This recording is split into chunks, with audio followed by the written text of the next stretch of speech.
you guys now.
Guys, can you hear me? Can I just get an indication from you guys if you can hear me?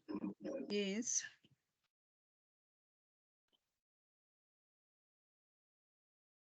Yes, Yes, we can Yes, hear we you, can. Prof. we can hear you, Prof. I see Venalee Peterson's hand is up. I'm not sure if that is an indication that you can hear me. Okay, I see Leo is showing that you guys can hear. Yes, we So can hear that you. is 100% for me. And I am sure that you guys can also see the slides. We can see the slide. Can you So put I it will on proceed with the Yes, presentation mode? slides. slides are visible. Now, obviously, if we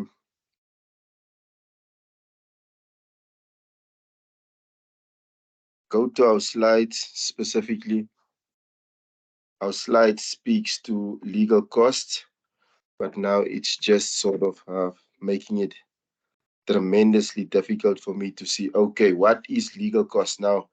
Guys, the slides, for me, it's not the alpha and the omega.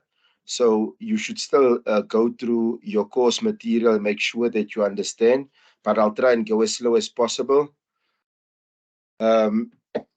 As slow as possible so that you guys can actually follow what's happening. I see somebody saying, can we put it in presentation mode? Let me see if I can do that, but I'm not sure if I can do it now unless I need to go in and out of the slides, but be as it may, let me just see here on top, presentation mode. I think slideshow, it must be somewhere about slideshow. Okay. I hope, but that doesn't really help me a lot. And show, because then on my side, I can't see nothing. Guys, I hope you guys can see the slides. I will try and maneuver it as far as I can. Now, legal costs. What is legal costs? First and foremost, for me, it's important that you guys take note that legal costs, it's a concept that consists of two things, and we'll get to that very soon. But before I get there, legal costs, when you deal with legal costs, you'll look at the Magistrates Court Rule 33, as well as Annexure 2 of the Magistrates Court Rules that's dealing with costs and fees. And if you are in the High Court, you will look at rules 60. Actually, you can put in here rule 67 as well, because it also has some component. 67, 68, 69, and 70. 70 is the most important rule that you will deal with when it comes to legal costs. Now, obviously, when one deals with legal costs, you have certain things that you obviously. What is the aim? Why does the LPC want you guys to actually go through and sit through a course of legal costs? Now, the purpose of legal cost is to provide candidate attorneys with an overview of the underlying principles and practical applications of the various tariffs that's captured in the Magistrate Court rules, as well as the Uniform Rules of Court in regards to the cost concepts or the concept of legal costs. Now, you guys must understand the relevant principles and how the tariffs work in order for you to draft a bill of cost. And when you deal with collection of legal fees, why is this important? Because that's what an attorney's firm is premised upon. Although you are practicing the law, you giving people access to justice, but at the end of the day, if you're not making money, your firm will not exist. But in saying making money, I'm not saying exploit clients. Now, in terms of the Legal Practice Act, in Section 35 of the Legal Practice Act, it speaks to fees in respect of legal services. But I will also ask you guys, with Section 35 of the LPA, you need to also look at Section 34, because Section 34 is a run-up to what's actually mentioned in Section 35, and Section 35 refers or makes reference to Section 34 at a lot of junctures. So I would urge you guys to read those two sections specifically pertaining to legal costs. Obviously, you don't need to know the cost out of your head. When you go for a taxation, you will have the tariffs, the relevant tariff in the court in which you got a cost order in your favor of your client with you at all times. Just make sure that you have the updated court rules with you, because they change from time to time. So make sure you do that. Now, what is legal costs? Now, legal costs consist of two components. Now, legal costs are the costs payable for work done by a candidate legal practitioner, and we know that a legal practitioner can be either attorney or a advocate, and that's normally in terms of a bill of cost. We will speak more about a bill of cost, and a bill of cost can be either in terms of an agreement or in terms of a court order. Now, when you deal with legal costs, you'll normally hear people talk about two items specifically on a bill of costs: the fees and the disbursements component. Disbursements refer to expenses. So that is what you'll find in the concept of legal costs. So legal costs consist of the two components, and these two components is called fees and disbursements for work done by a candidate legal practitioner or a legal practitioner in the execution of their mandate. So it may be cost payable in terms of an agreement or in terms of a court order. So just bear in mind what is legal cost. That's important that you guys know. Legal cost has got two components, fees and disbursements. You guys will see later on when we deal with the actual calculating of the allocator, why we talk about fees and disbursements. Because there's a certain calculation, or if we don't get to it today, we'll get to it tomorrow. So make sure that you take note of it, that legal costs consist of these two items, fees and disbursements. Then we talk about non-litigious work. Now, what is non-litigious work? As the name said, non-litigious work. It's work that doesn't have a litigation component in it. And you guys can see from the slide here, which acts is applicable. It's the Deeds Registry Act, and we know what we do at the Deeds Office. You register anti-nuptial contracts, you register title deeds. At the Deeds Office, also the sectional titles is also dealing with registering of deeds against sectional title properties. Then the Companies Act speaks to about registration of companies as well as close corporations. But now you might say to me, but close corporations, the act has been repealed. Yes, the act has been repealed, but we still have a couple of close corporations operational in South Africa, and hence it is important that we still have that piece of legislation in place, because we still have close corporations that's operational in South Africa. Administration of Estates Act speaks to estates at the master deceased estates, but also you can also have matters that falls in the guardian fund sphere, where you have minor children that has inherited money. And then the Insolvency Act speaks to when a person is declared insolvent, how you go about that. That is not necessarily things. Obviously, there will be an application declaring a person insolvent, and then the Insolvency Act will govern how these things, but normally there's not a lot of litigation in it. And that is what we refer to as non-litigious work. But you also have what they refer to as civil litigious work. Now, civil litigious work would be the opposite concept. Now, there's three types of matters that you go to court for that is of a litigious nature, but is not treated as litigious matters.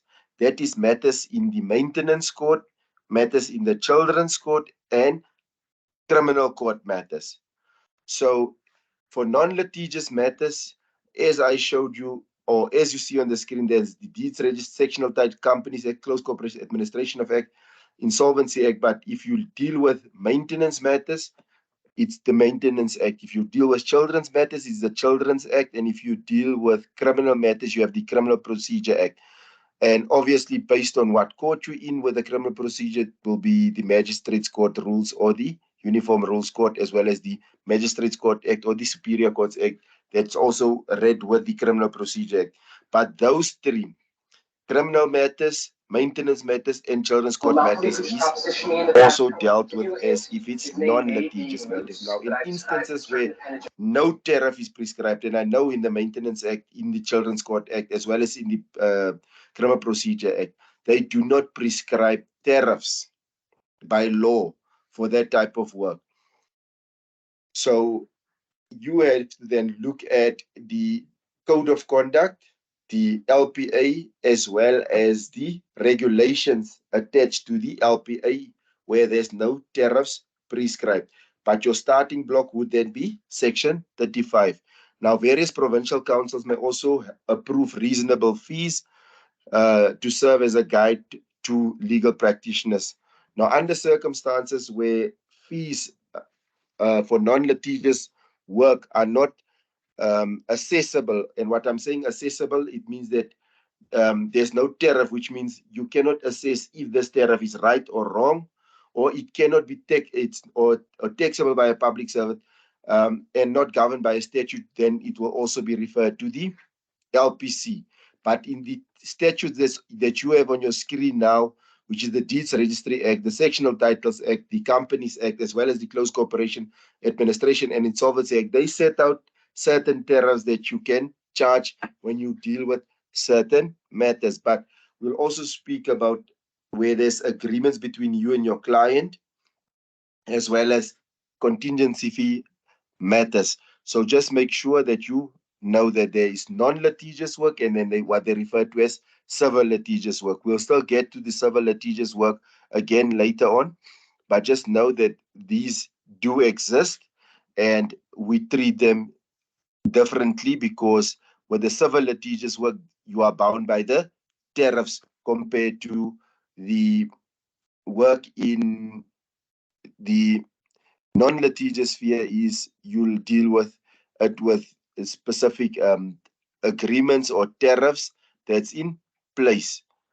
I'm trying to see, I see Divan Pelser and Cora van der Merwe's got their hands up. Now I see Shasha De Beer, Ballard Solafelo. Guys, I cannot hear you. I don't know what is happening because I see your mics is muted. Mr. Hart, can I address you? Cora, I see your hand is up, Cora van der Merwe. Yes, can you hear me?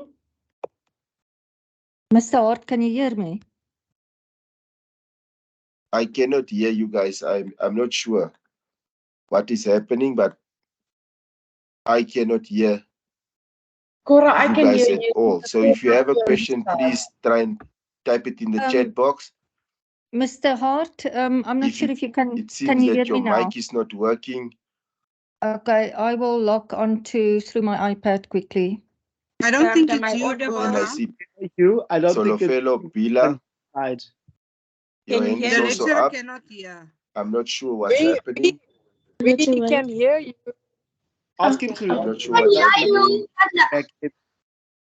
Namisha Gokul, I see also He said you your guys hand must is type up, in the but chat. your mic, it seems like your mic. So guys, if you can't speak via the mic, please just utilize your chat box and then we will deal with it as per how it comes through. Okay, so then the next slide, now it speaks to the mandate. Now, what is the mandate? The mandate is the instruction that your client gives you in order to perform certain work on behalf of client. Now, in that mandate, client will also explain to you what they want, and an attorney would then paste his or her fees or legal costs on a mandate. So an attorney or a legal practitioner charges his or her client in line with the client's mandate to the attorney. So it's based on the agreement that was concluded, which is the mandate between the parties. Now, a mandate constitutes the terms and conditions that regulates the attorney-client relationship. And the mandate also includes the attorney's fees. So it's of utmost importance from the get-go, and that is stipulated in Section 35 of the LPA, that you make sure that you discuss fees with your client from the get-go. You don't need to leave it for some time later. You need to discuss fees from the word go with your client. And if the mandate is completed, and what we normally do at our firm and also at the law clinics is that we have a confirmation of mandate letter that we write to client, written instructions that client has given to us, and it will also have what I refer to as a guesstimate. A guesstimate is generally an estimate of what the matter will cost the client.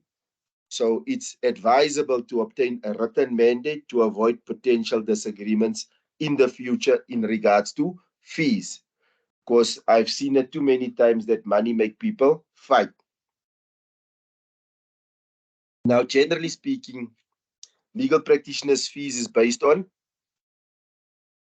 a couple of criteria. It's normally time spent on the file, complexity, the attorney's level of experience, and there's a whole host of other things. But I also think I'm speaking under correction, but you guys can check in your readers.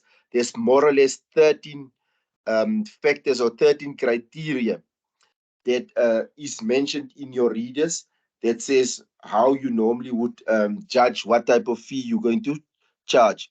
Now, a legal practitioner will usually charge a fee based on time spent working on the matter or according to a fixed hourly tariff.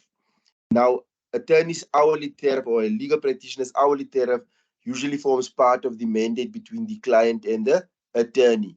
And as I said, you must give an estimate of the legal costs as soon as possible. That's a duty that's imposed on us as legal practitioners to provide cost estimates to our client, to educate our client in and bring them on board to understand the complicated and time-consuming nature of litigation. And this is also a handy hint because it will also avoid you being in a position where the client would come to your office every second day for consultations. So make sure that you discuss this with client at length so that the client understand what's the cost implication for him or her when they jog to your office every now and then. Why am I telling you guys this?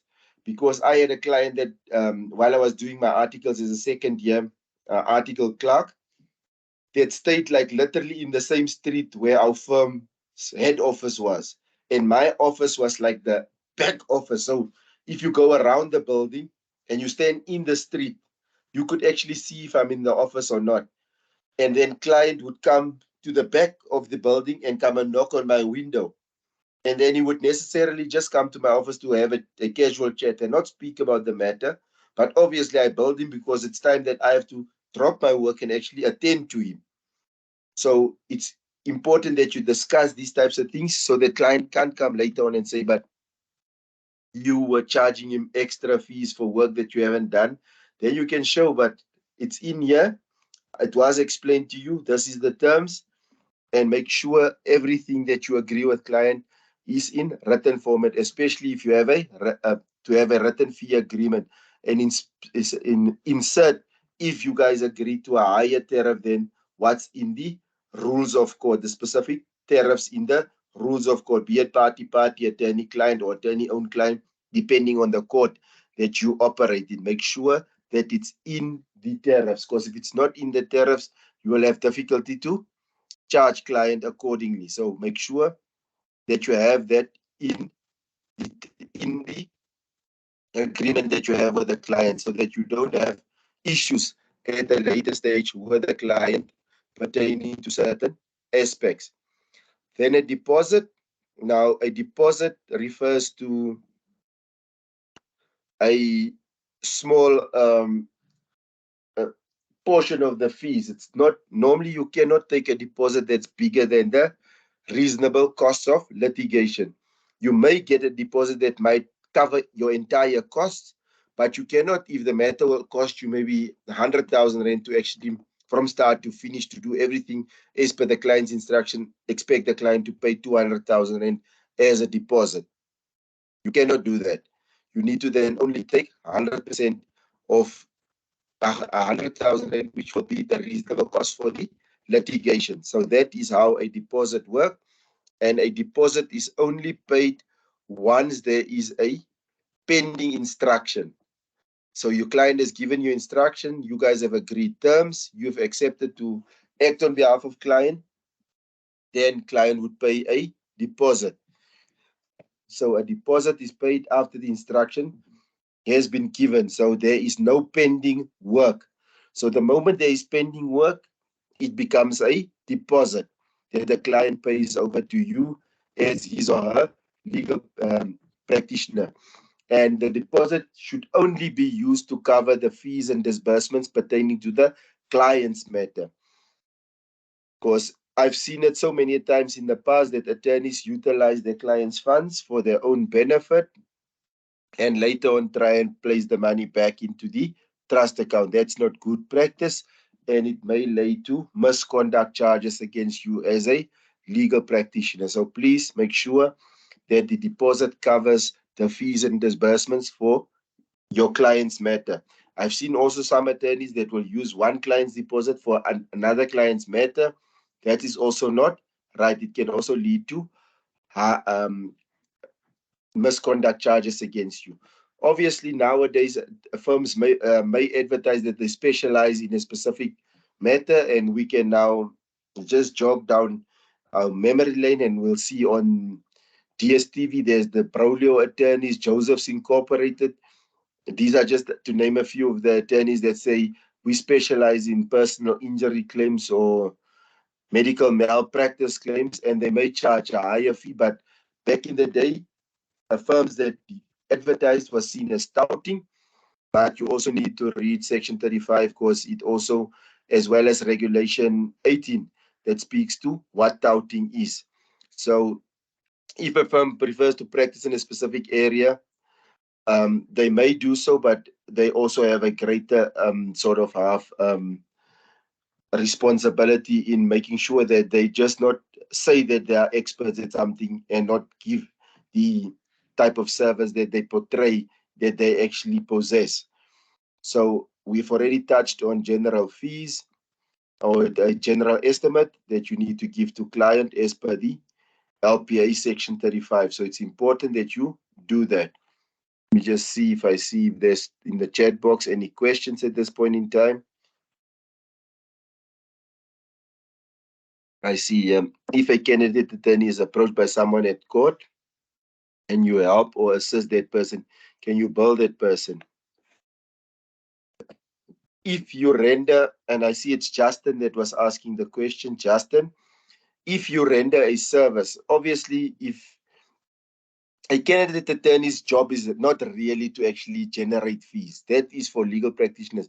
But there's nothing stopping a candidate attorney from actually taking on work that is susceptible for billing. So you can bill a client if they approach you at court, but obviously then you need to bring them into your office to actually formalize the attorney-client relationship under the guidance of your principal under whom you serve in your article. So you need to just make known that this is a client, and then you set out in the mandate what is the terms and the rules of engagement with the client before engaging the client further. Hence, I said it's always important to have a mandate in place and make sure that your mandate is written. You don't want to sit with a situation where you've helped the client and then they don't pay you. Make sure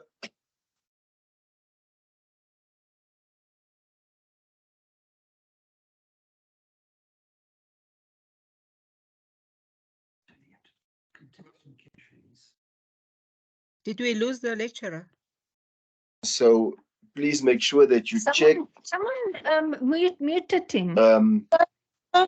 that you have a mandate in place when you engage a client for a deposit goes into a trust account at all times. When you get money from client, it must be in trust. You don't put it in your business account.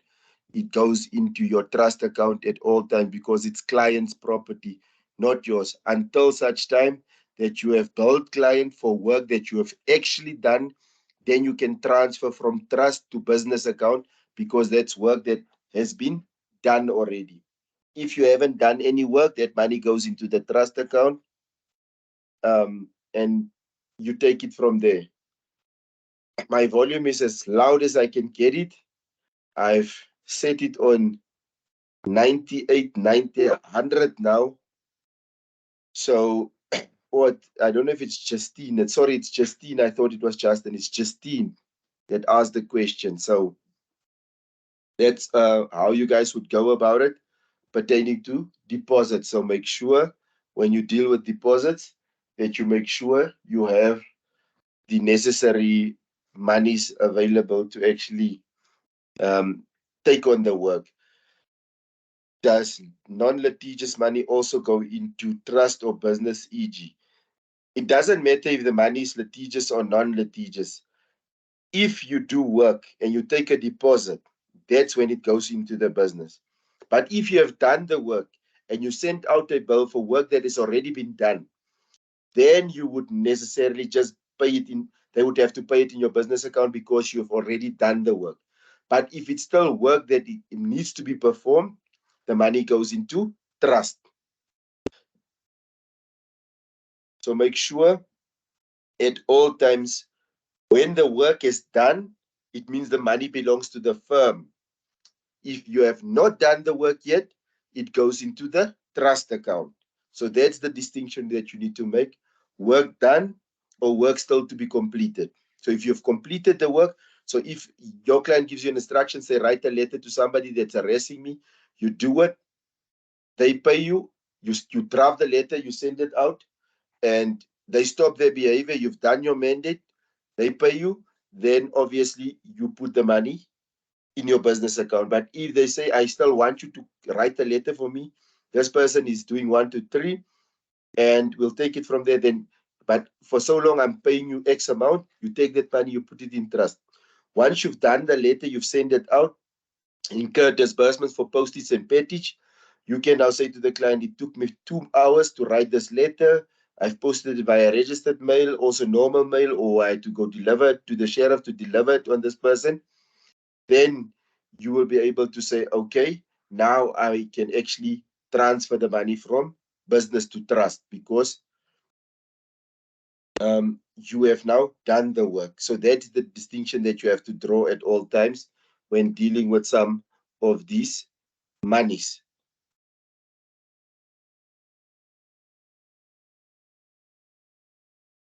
Okay, then we talk about contingency fees. What is contingency fees? Now, contingency fees is governed by the Contingency Fee Act, and it's normally matters where the attorney works on the premise that he will only get a fee if he or she is successful with litigation. He will not get a fee from client if they are unsuccessful in the litigation.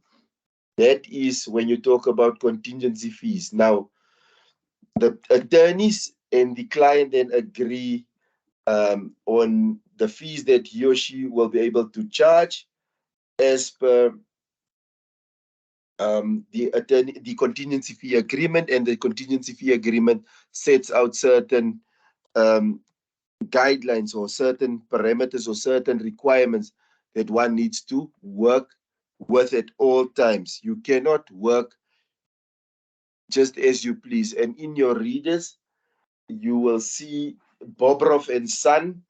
They had a couple of cases against them where they actually sort of have had contingency fee agreements in place with clients, but instead of sharing the money with the clients, they shared it with themselves and gave the clients only the small change. So just check at all times that you comply with the Contingency Fee Act. Now, legal practitioners can agree with their clients that they will only charge a fee if they are successful in litigation. This is known as acting on a contingency. Now, acting on contingency, the Act says what you can and should do. Now, in terms of Section 2 of the Contingency Fee Act, an agreement between a legal practitioner and client must be in writing. Now, here is what I normally recommend to candidate legal practitioners and legal practitioners if you conclude a contingency fee agreement with the client. And you know for a fact you are going to use counsel in the matter, an advocate to assist you because they have expert knowledge on a certain item or certain aspects or on the merits of your client's case. Let them also be party to the contingency fee agreement. Why am I saying this? Because if they are not part to it and they do work for you because the attorney instructs the advocate, and for some odd reason they are unsuccessful, it doesn't mean the advocate, because you guys were unsuccessful, he's not getting money because he was not party to this agreement that you concluded with the client. So he still needs to get his money. Hence, it becomes important that you make him or her, whoever is assisting you, part and parcel of the agreement. So make sure that the advocate or the advocate, him or her who's assisting you, is part and parcel of this agreement. So you will see that in your readers there is something about Bobrov and Sons. I'm not going to, you guys can read it, where there was this common law agreements that they had with the clients, and the court said it's never allowed. But also when you deal with contingency fee agreements, a contingency fee agreement between an attorney and client, the agreement, in the agreement, the legal practitioner is not allowed to exceed his or her normal fee by more than 100%. So if my hourly fee is 4,000 Rand, then the maximum fee that I can charge is 8,000 Rand. So that is the first proviso in the Contingency Fee Act. But a second one is that legal practitioners cannot take more than 25% of the monetary award. So if you institute a claim for 10 million against the road accident fund, and for some odd reason, they give you, or they award your client a 5 million Rand as an award, you cannot take more than 25%, which means 1.25 million Rand is the maximum you can charge the client on fees. Obviously, you need to make sure that's the 25% of the monetary award. The disbursements that was incurred must be carried by client. But in terms of the act, you cannot take more than 25% of the monetary award that was awarded to the client in a matter.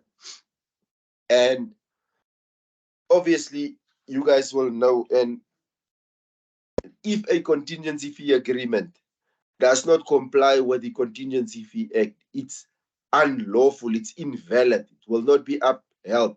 So you cannot then sue your client for fees or whatever you want to charge your client if it does not comply with the Act. And this was done by Bobrov and Son. There's cases there in your readers where they actually went above the 100% of their normal fee and the 25% of the monetary award. They were found wanting where they took where they sort of half gave the client 25% of the monetary award that was given. So make sure when you have contingency fee agreements in place or matters on the table that you actually deal with it in line with what the Act requires of you. You cannot go and do certain things that is not in line with the Act. So you must know, make sure your agreement is in writing. And once your agreement is in writing, send it to the Fees Assessment Committee of the Legal Practice Council or your provincial council in the province where you practice. Let them look at it, to endorse it, to say that it is compliant with the LPA as well as the Contingency Fee Act. Because if you don't, you might have problems later on if the client say that you took more than you were entitled to and lay a complaint at the LPC. So make sure you comply with the statutory requirements of what's in the LPC. And there you guys can see on the slide I've highlighted, may not exceed the fee, may not exceed more than 25% of the capital obtained with the claim or the 100% of your normal fee. And once you have concluded the contingency fee agreement, make sure that you get it a copy to client. Register the agreement with the LPC to avoid future disputes between you and client. So in your readers, there's these cases that they refer to as De La Guerra versus Bobrov, Bobrov and Partners versus De La Guerra. And this is a short summary, but I mean in your readers, there is enough for you guys. You guys can read it in the readers to just acquaint yourself further with what happened, because in the readers, they give sort of like a summary of what transpired, what the court has ruled. But if you comply with the Act, then you should be fine. Now, what is retainers? Now, retainers is normally used by these big corporations where they have the big law firms on retainer. And what is the reason that they do that? They know the big law firms has got deeper pockets. so they keep them on retainer. So when a guy with a solid case against them comes, that guy might be litigated with money for a very long time because they can actually stand this. But a retainer is normally paid when there is no legal matter pending. Other than a deposit is paid once a matter is pending. Compared to a retainer, when you deal with retainers, there's no pending matter. It's usually a fixed monthly payment that is made by a client to his or her attorney for possible future work that may arise or possible future instructions that the client might give to the attorney to execute on behalf of clients. So, and retainers then also blocks that attorney from acting against that client in future. Now you guys can see why I'm saying retainers. I am not a staunch fan of retainers because somehow there's some sort of, it looks like an unethical component to it, because if this big corporation keeps these big law firms on their tables and they know that they can litigate for long against an ordinary man on the street, then it means that although you might have a good case against them or their client, they might just drag the litigation over years. And a classical example is Vodacom versus Makate. It started in the lower courts and like it went on, it's now on its way to the Constitutional Court, or it was in the Constitutional Court, but they made sure that they kept Makati busy for a better 12, 13 years on that litigation, on the please call me application. So just know retainers, and obviously they pay you a retainer, you cannot act against them for another client when a matter arises in future. So you or your law firm should then be available to act on behalf of client or give advice when they call upon you. Then agreed fees, as I said already, a fee agreement. You can have a fee agreement in place with a client, but if you have a fee agreement in place, I suggest that you get it registered with the LPC so that in future, if the client wants to dispute the fees that you charged him or her, the agreement was registered with the LPC and it is sort of half endorsed by the LPC that your fees is in line with your years of experience. Also complexity, those factors that I said is also mentioned on page 30 of your readers. So the old Law Society of the Northern Provinces also had rules, and Rule 80 to 86 also gives guidance. Although the Law Society of the Northern Provinces doesn't exist, if you Google, you will still find the rules, and maybe if you have a spare minute, you can just read through that rules to acquaint yourself, because those rules, Rule 80 to 86, will specifically help you when you're dealing with matters in regards to non-litigious work. So it will not be a waste of time or a bad idea to actually go through it and actually get a hang or a feel of what it is and how a fee agreement should look. But the most important thing is make sure that you get your fee agreement always registered with the LPC, be it a contingency fee agreement or just a normal fee agreement that you conclude between you and your client, so that you maybe charge the client higher than the normal tariffs prescribed in the rules of court, be it high court or match court. Then also what is important is that you guys need to make sure that you make interim and final accounting available to your client at all times. So if your client has paid a deposit, you have money in trust, and you've done some work for the client, so within reasonable time slots, you need to give accounting, so interim reporting back to the client as to how you are using his or her money, to say, okay, we've written a letter, we've sent the documents to the sheriff, it was issued, the sheriff has served it and sent us an invoice. This is how far our fees and disbursements is standing. And we've like taken that from your deposit. This is what's left of your deposit.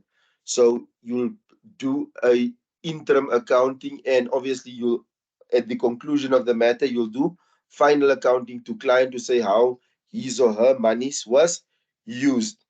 So in the past, it said, and you guys will see here, we must keep records for 5 years. So some people might still have that, but I just want to show you now, you have to keep your financial records for 7 years. You can no longer keep it for only 5 years. You must keep it for 7 years. So please make sure that you keep your records at all times for 7 years before you destroy it. And what does it mean to keep your records for 7 years? You need to keep it for 7 years after the date of the last entry. So if the date of last entry is 6 July 2023, then you need to keep it for 7 years after the last entry, which is today's date. You cannot say, okay, I started the matter in 2019.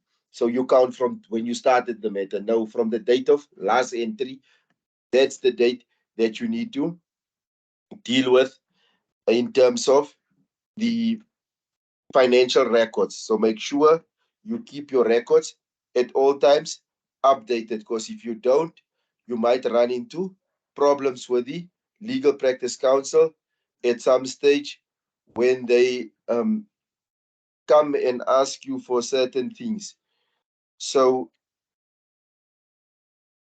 make sure that you keep your records and make sure that you have done the record keeping or sort of reporting to your client at all times, because sometimes we tend to forget what we need to do, and clients is left in the dark, and later on clients will go and say, but I've given the attorney X amount of money and they're not saying anything to me pertaining to my monies that I've paid to him or her. And that in itself, if you are found guilty that you have not provided the necessary records, you might have a problem in actually explaining why you took so long to actually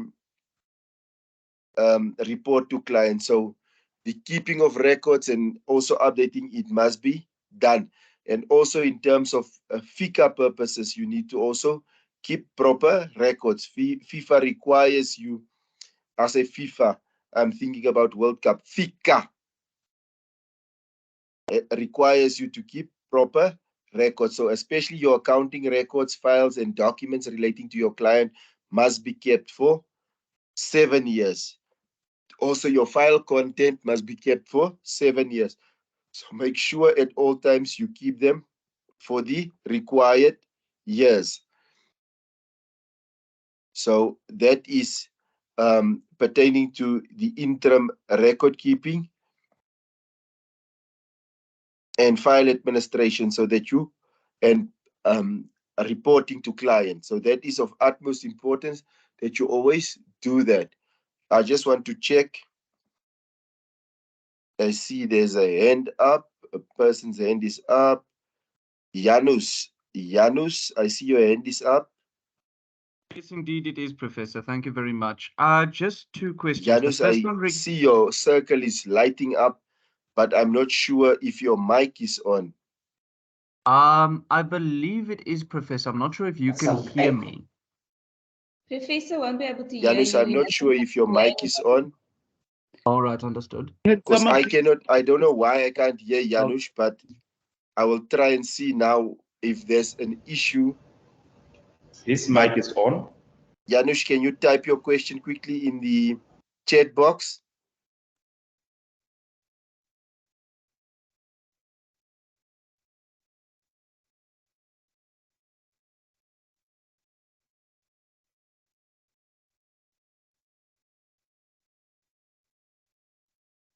Okay, I'm just waiting for Janusz to type in the chat box. I will just give him a short minute so that I can just hear before I proceed to the next topics before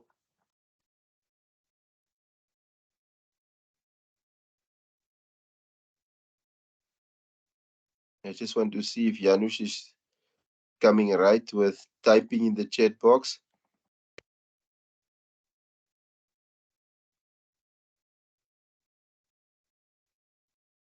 Okay, let's quickly see.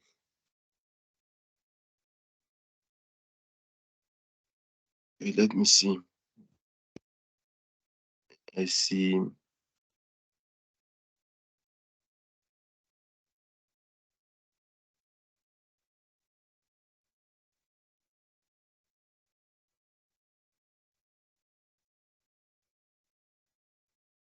Guys, it's now past. I will quickly check and see. I will log in and out and see if there's something on my side that's going wrong. But before I log out, everybody needs to answer the following question. What is the difference? And I'll type it. What is the difference between a deposit and a retainer?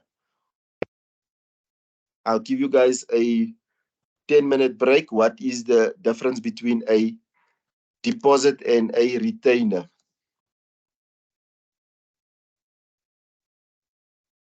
You need to give your own answer, and then I will check from there. What is the difference between a deposit and a retainer?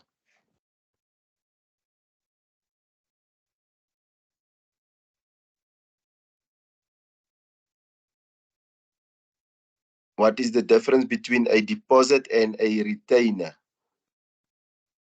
Quintus, I think you need to check your answer. Don't try and be too quick. You've got 10 minutes to make up your mind because I want the difference between a deposit and a retainer. I will log off and log in again to see if it's on my side that there's issue pertaining to the audio. But I will see if it's me. Let's see quickly the headset.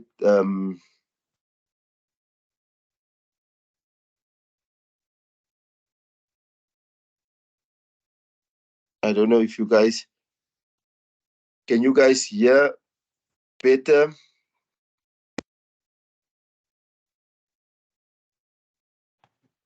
Speakers up. Speaker customize setup. Okay, guys. So that is what I have for you guys. So it's now, like say 6:32. We'll start at 6:40.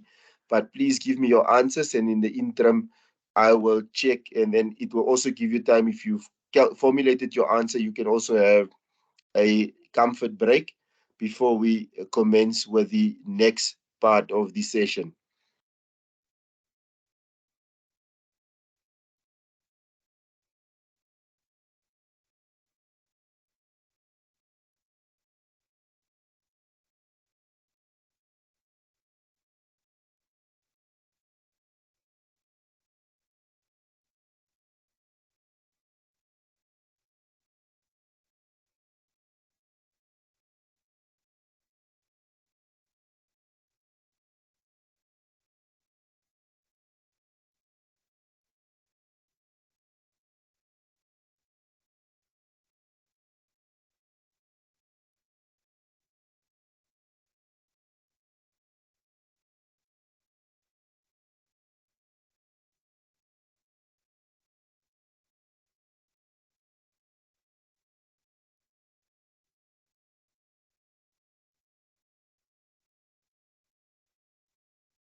The class, can you hear what I'm saying? Yes. Yes. Yes. Can you hear us? Can somebody use their mic so that I can hear if I can hear you guys speaking? We using are. Can you hear us? Can you hear us now? I can hear you guys loud and clear. Thank you. Hallelujah. you. Yes, we can. 100%. Okay.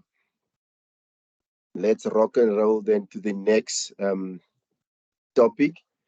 And then I will try and see how I can make it interesting and also share my experiences that I've encountered in courts while dealing with certain matters. So let me just quickly go to the slides again so that I can share them. Can you guys see the slide? I just need an indication, just one or two that just says, yes, we can see the slide. Yes, we can. Yes, we can see Yes, the we slides. can. Yes, we can see. Thank you, guys. Thank you. So, guys, now, legal costs. Legal costs is premised on a good filing system that you have in place in the office.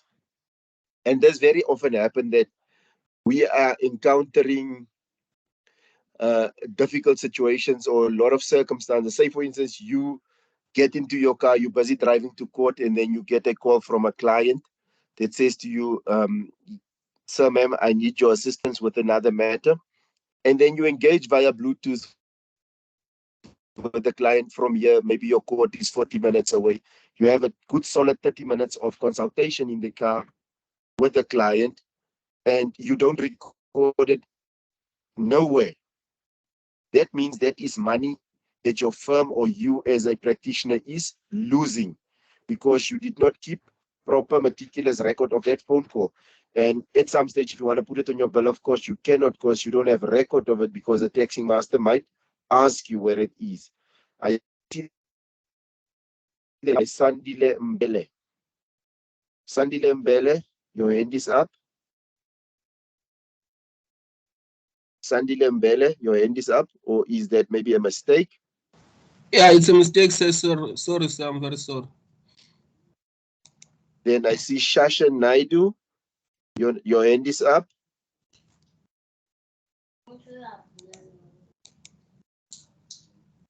Shasha Naidu.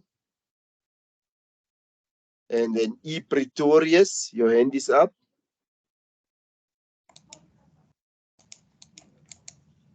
Okay, I assume that's also. Then I see Nomabonga Mpongwana, your hand is up. Nomabongwana. Hello? Nomabonga Mpongwana. Hi, Professor. Can you hear me? Yes, I can hear you.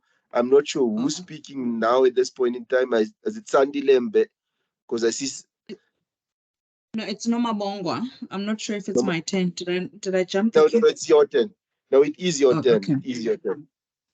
All right. I'd like to go back, I think, to the previous slide or two slides regarding the record and destroying it after some time. I wanted to find out, Professor, are those the requirements of the Legal Practitioners Act, or does it have something to do with POPIA Act or e-privacy? And what is the worst case scenario if it is to be found that, you know, as a law firm, you did not adhere to the policy, if I may, of deleting records after a certain period of time? I'm not sure if you said it's 3 or 5 years. Okay, the accounting records, files, and documents relating to clients. That is stipulated. Yes. It's stipulated, and I will post it in the. I'll try and see if I can get it in your chat box so that you know exactly where it comes from. I'll drop it in the chat box, but that is in terms of the Legal Practice Act. The Legal Practice Act speaks to that specifically. Rule 54 of the Legal Practice Act says that we need to keep accounting records, files, and documents pertaining to client.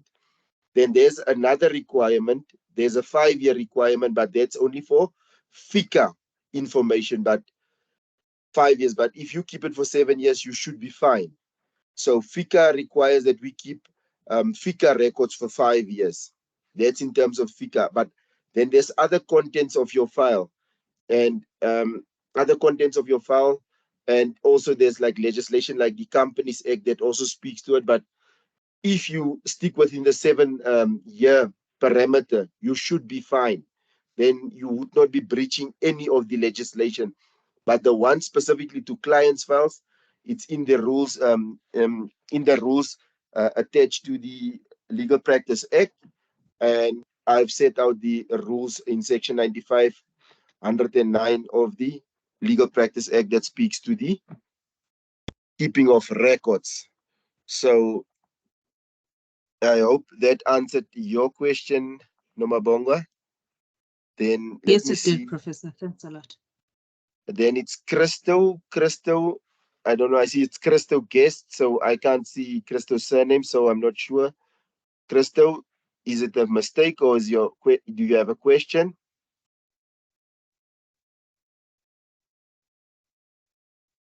Okay, Janus, I see your hand is up. Yes, sir, indeed it is. I just quickly wanted to make sure about the retainer aspect. So can or does the retainer work on a per month basis or on a per case basis? That's my first question. And then the second question that I have is regarding the record keeping.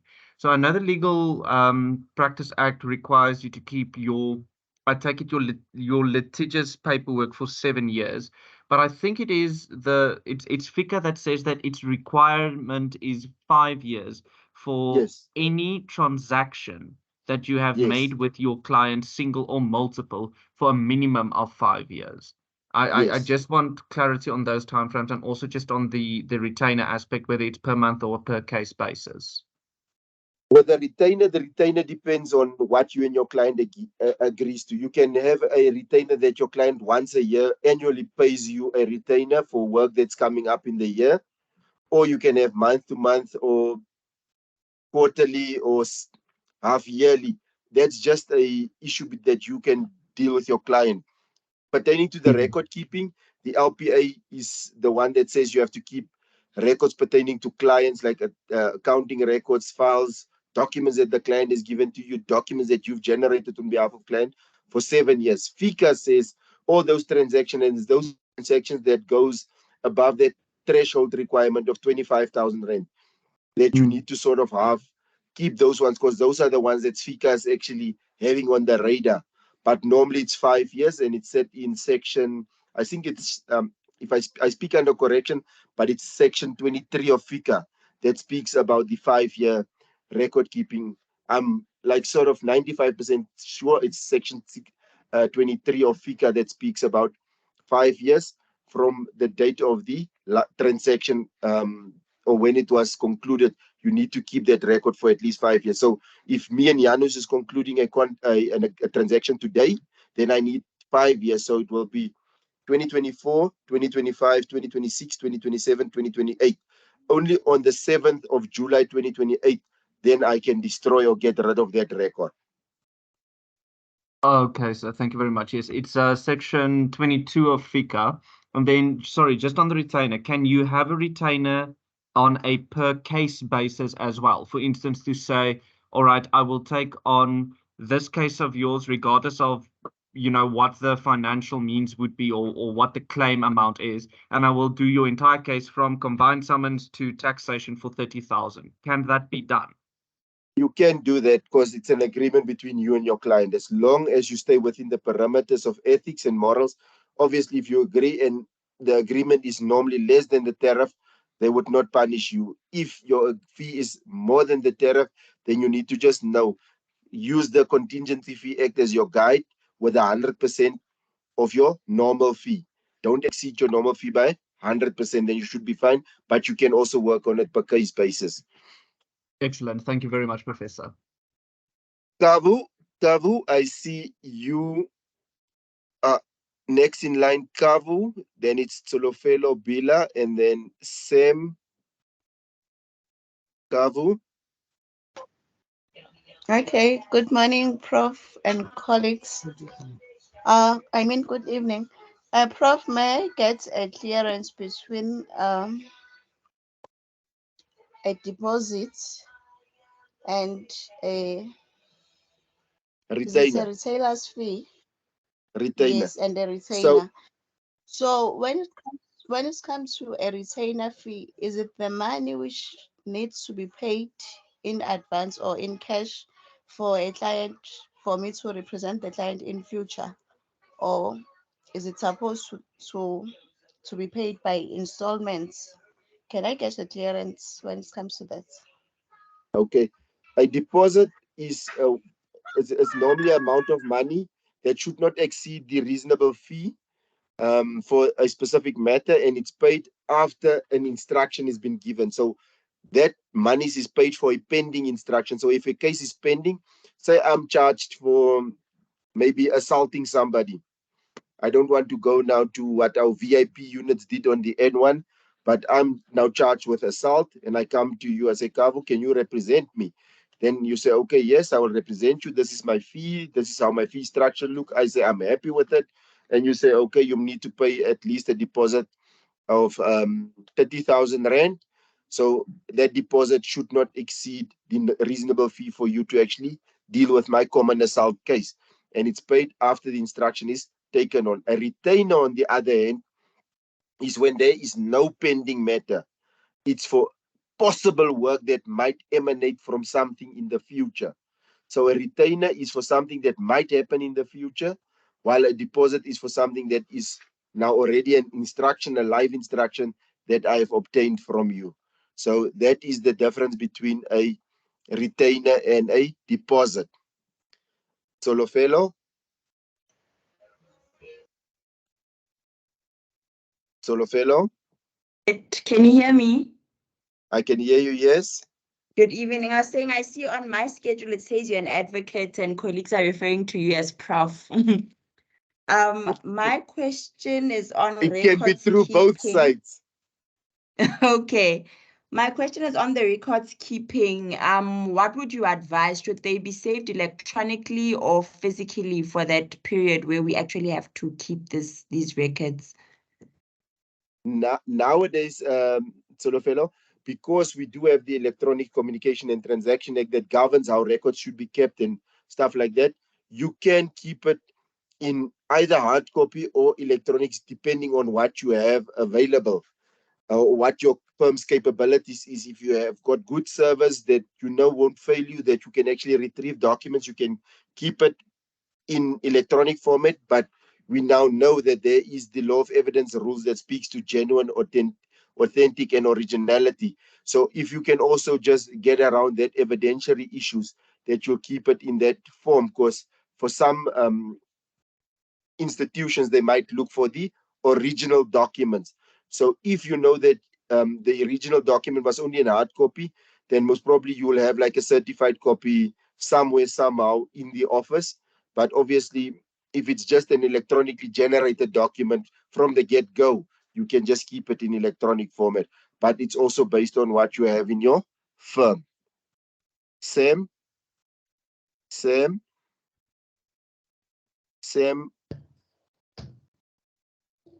Yes, sir. Can you hear me? Can you hear me? Yes, Sam, I can hear you. Yes, I have two questions here. First question is about the retainer. I want to know, where should the retainer fee be paid, whether into the trust account or the business account? My second question is about the record keeping. So let's make an example here and say you have a client's records.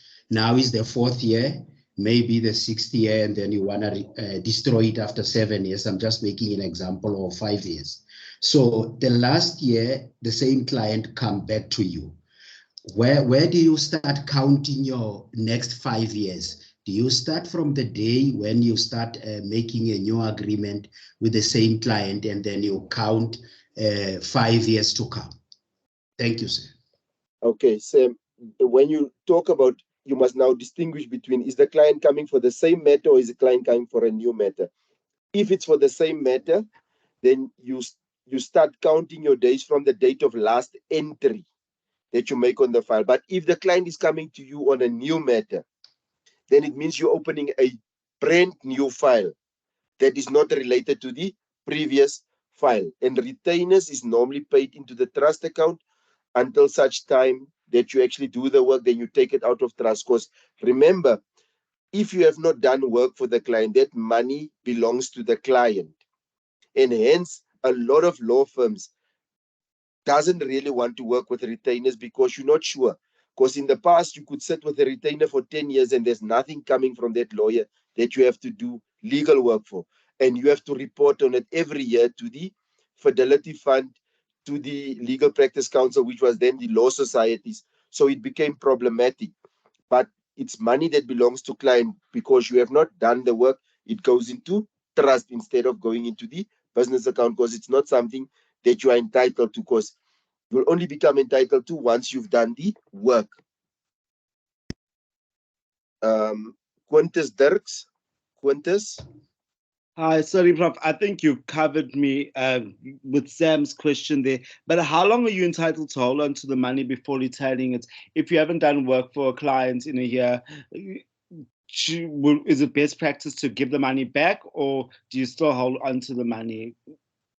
No, it's best practice to give it back to client. I would think it's best practice because if you don't do any work for the client, unless you and client comes to an agreement to say that the retainer will be in the form, of course, back in the day, also the retainer, where it actually emanates from, is like, I don't know if you guys know now, like the client tells the legal wise, the retainer was more or less designed on that principle, that it's like sort of half an insurance installment that you're actually paying to the law firm, and whenever something comes up, they would represent you irrespective of the cost.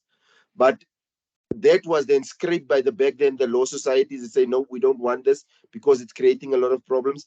But still firms kept on to this retainer. But technically, I would say in order to steer clear of this, it's best to rather say, okay, when a matter comes up, you pay me a deposit, because it's easier to report, it's easier to handle in your books, because obviously you need to report, and then if you're not doing something for a long period of time, then it becomes problematic for you to actually speak and report on it. So I would say that give it back if you have it, and especially if you kept it for a long time, unless they come up with another agreement to give you work and say you have to do something for them. Ali Richard Ali. Thank you, Prof. Advocate. Yeah, Sam also covered most of it, but the other part I want to go into is, let's speak hypothetically, you get every month, every year, 2 million rand on a retainer. So you're not getting work in from the client to represent him for that year. That money is drawing interest in your trust account because you cannot move it to your business account. You haven't done work.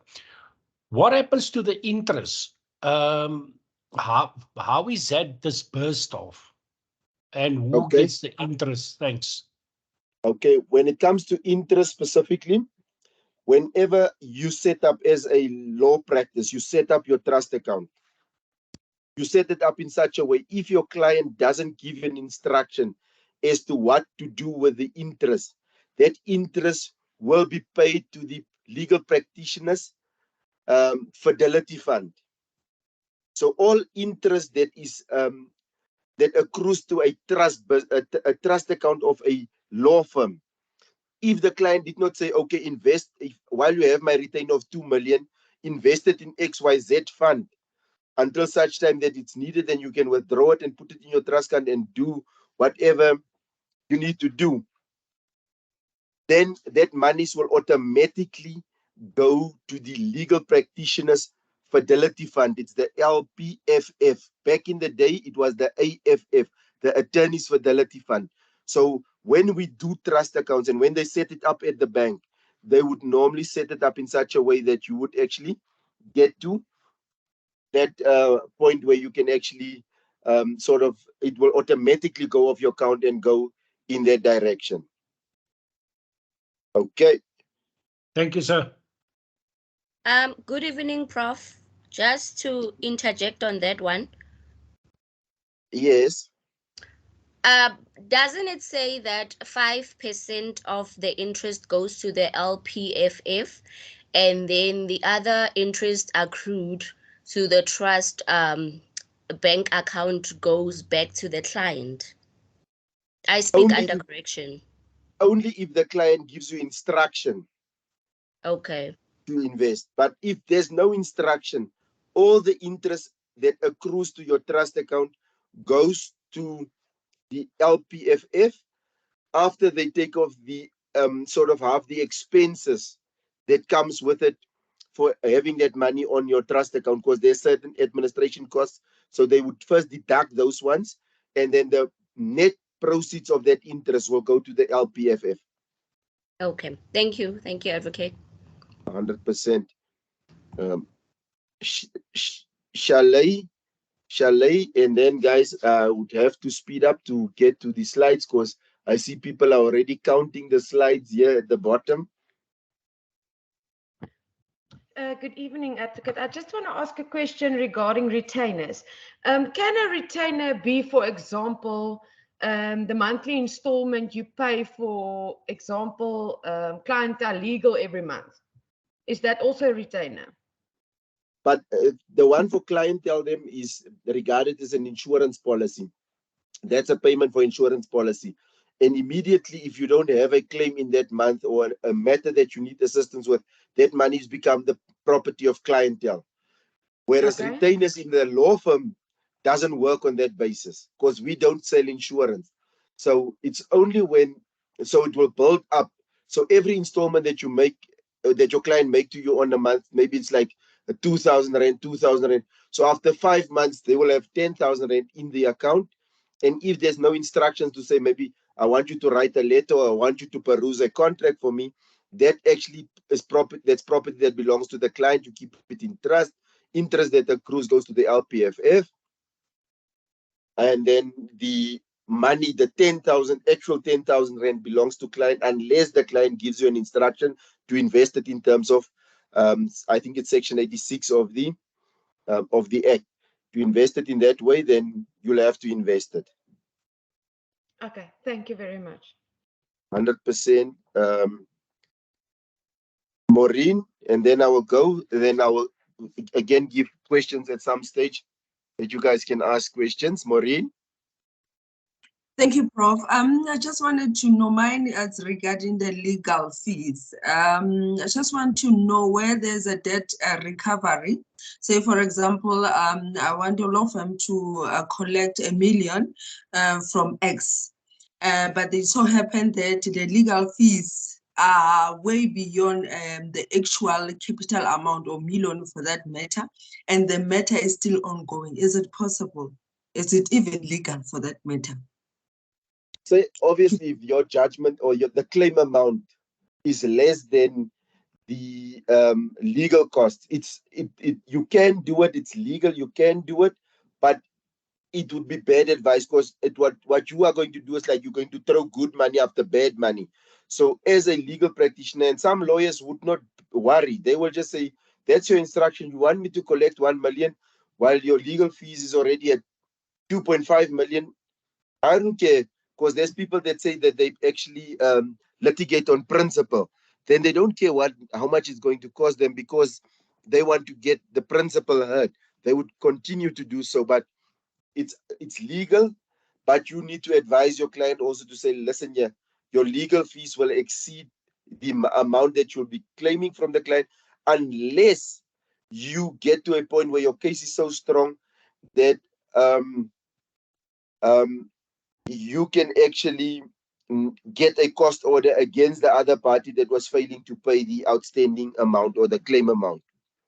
So that is what you can do. Thank you, Prof.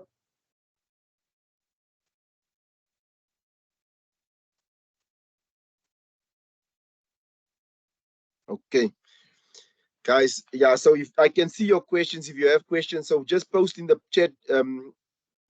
And then towards the end, I will make provision also. If you guys have questions, then you can ask the question so that we can just pick up some speed. Okay, guys, now file administration. I spoke about file administration just briefly. I touched on it, but it's of utmost importance that you always keep your file up to date. All entries is made in the file. And from my experience back in the day when I was still a candidate attorney, I did my articles at the firm where we had like these metal pins or clips that you can fold open, like it's like a pin, but it has like two tongues that you can pierce through the paper and you can fold it. So the oldest thing will be right at the bottom and the newest thing at the top. Why did we use that system? Because when you draft your bill of cost, it's easy to see what happened first and what happened last, because you just turn it around and you can see the items as it happened chronologically in date order. Nowadays, I use also a different system where I have subfolders for pleadings and notices. I have one for correspondence. I have one for telephone calls. I have one for other documents. I have one for office documents. And then I have to work with these 4 subfolders when I draft a bill of costs, which is a little bit more sort of how you need to concentrate. So you need to choose which system would work for you, where you have one pin where everything goes in. The only negative about that one is when you have to actually be in court, then you have to untie all your documents to actually hand up certain things that's in your file or go to a certain pleading. So if you use the one with the metal pin with the 2 tongues that you pierce through the paper, you need to also have a trial file that you prepare on the side or keep on the side for matters when you're going to trial or for interlocutory applications. And I made the example where you sit in your car and you actually get a phone call from client. You need to have a little scrapbook always in your car so that you can make a note to say, okay, this is what we discussed time and when we stop, so that you have some record of it. And immediately when you get to your office, you record the entire consultation or telephonic consultation or whatever you deemed it to be. But make sure you keep proper file notes of consultations, meetings, phone calls, etc. Put on the dates on the documents, duration, the nature of what was done, summary of the issues that was dealt. Why is that important? Because if you appear before the taxing master, the taxing master can say to you, please provide me the document for this consultation.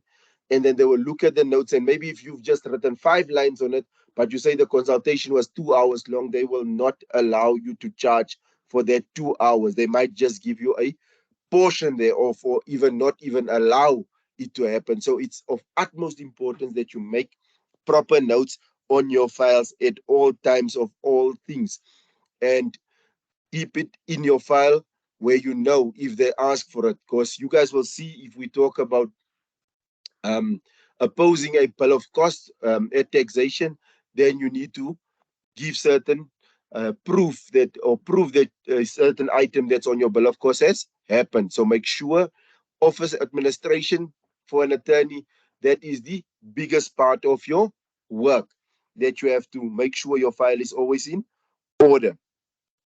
Then the aspect of collection commission, there is an aspect of collection commission that you also need to deal with at all times when you have certain matters on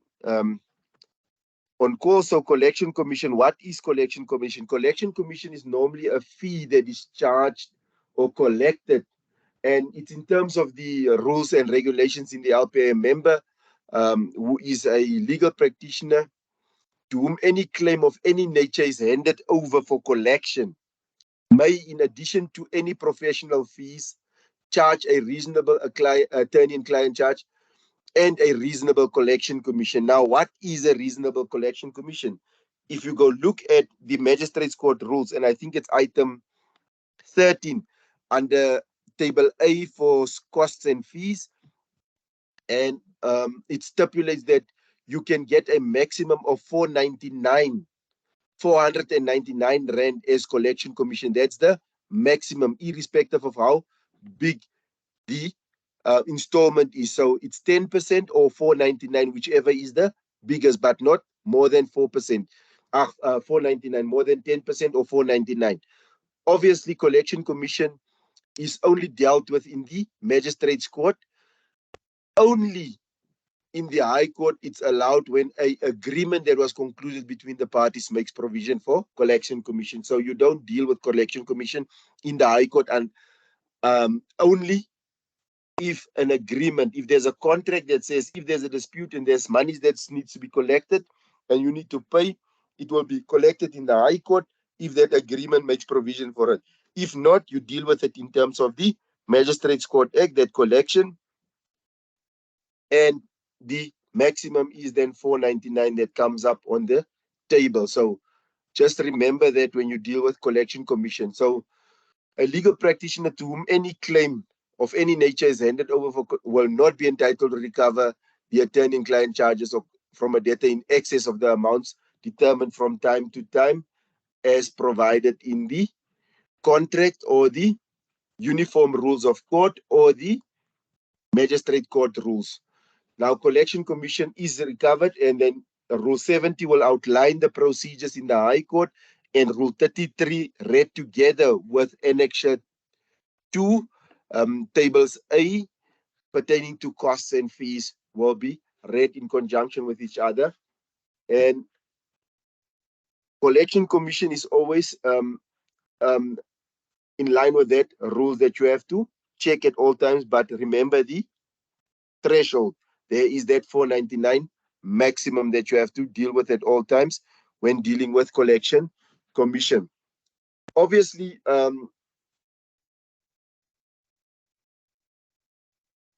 there's that maximum there that you need to check.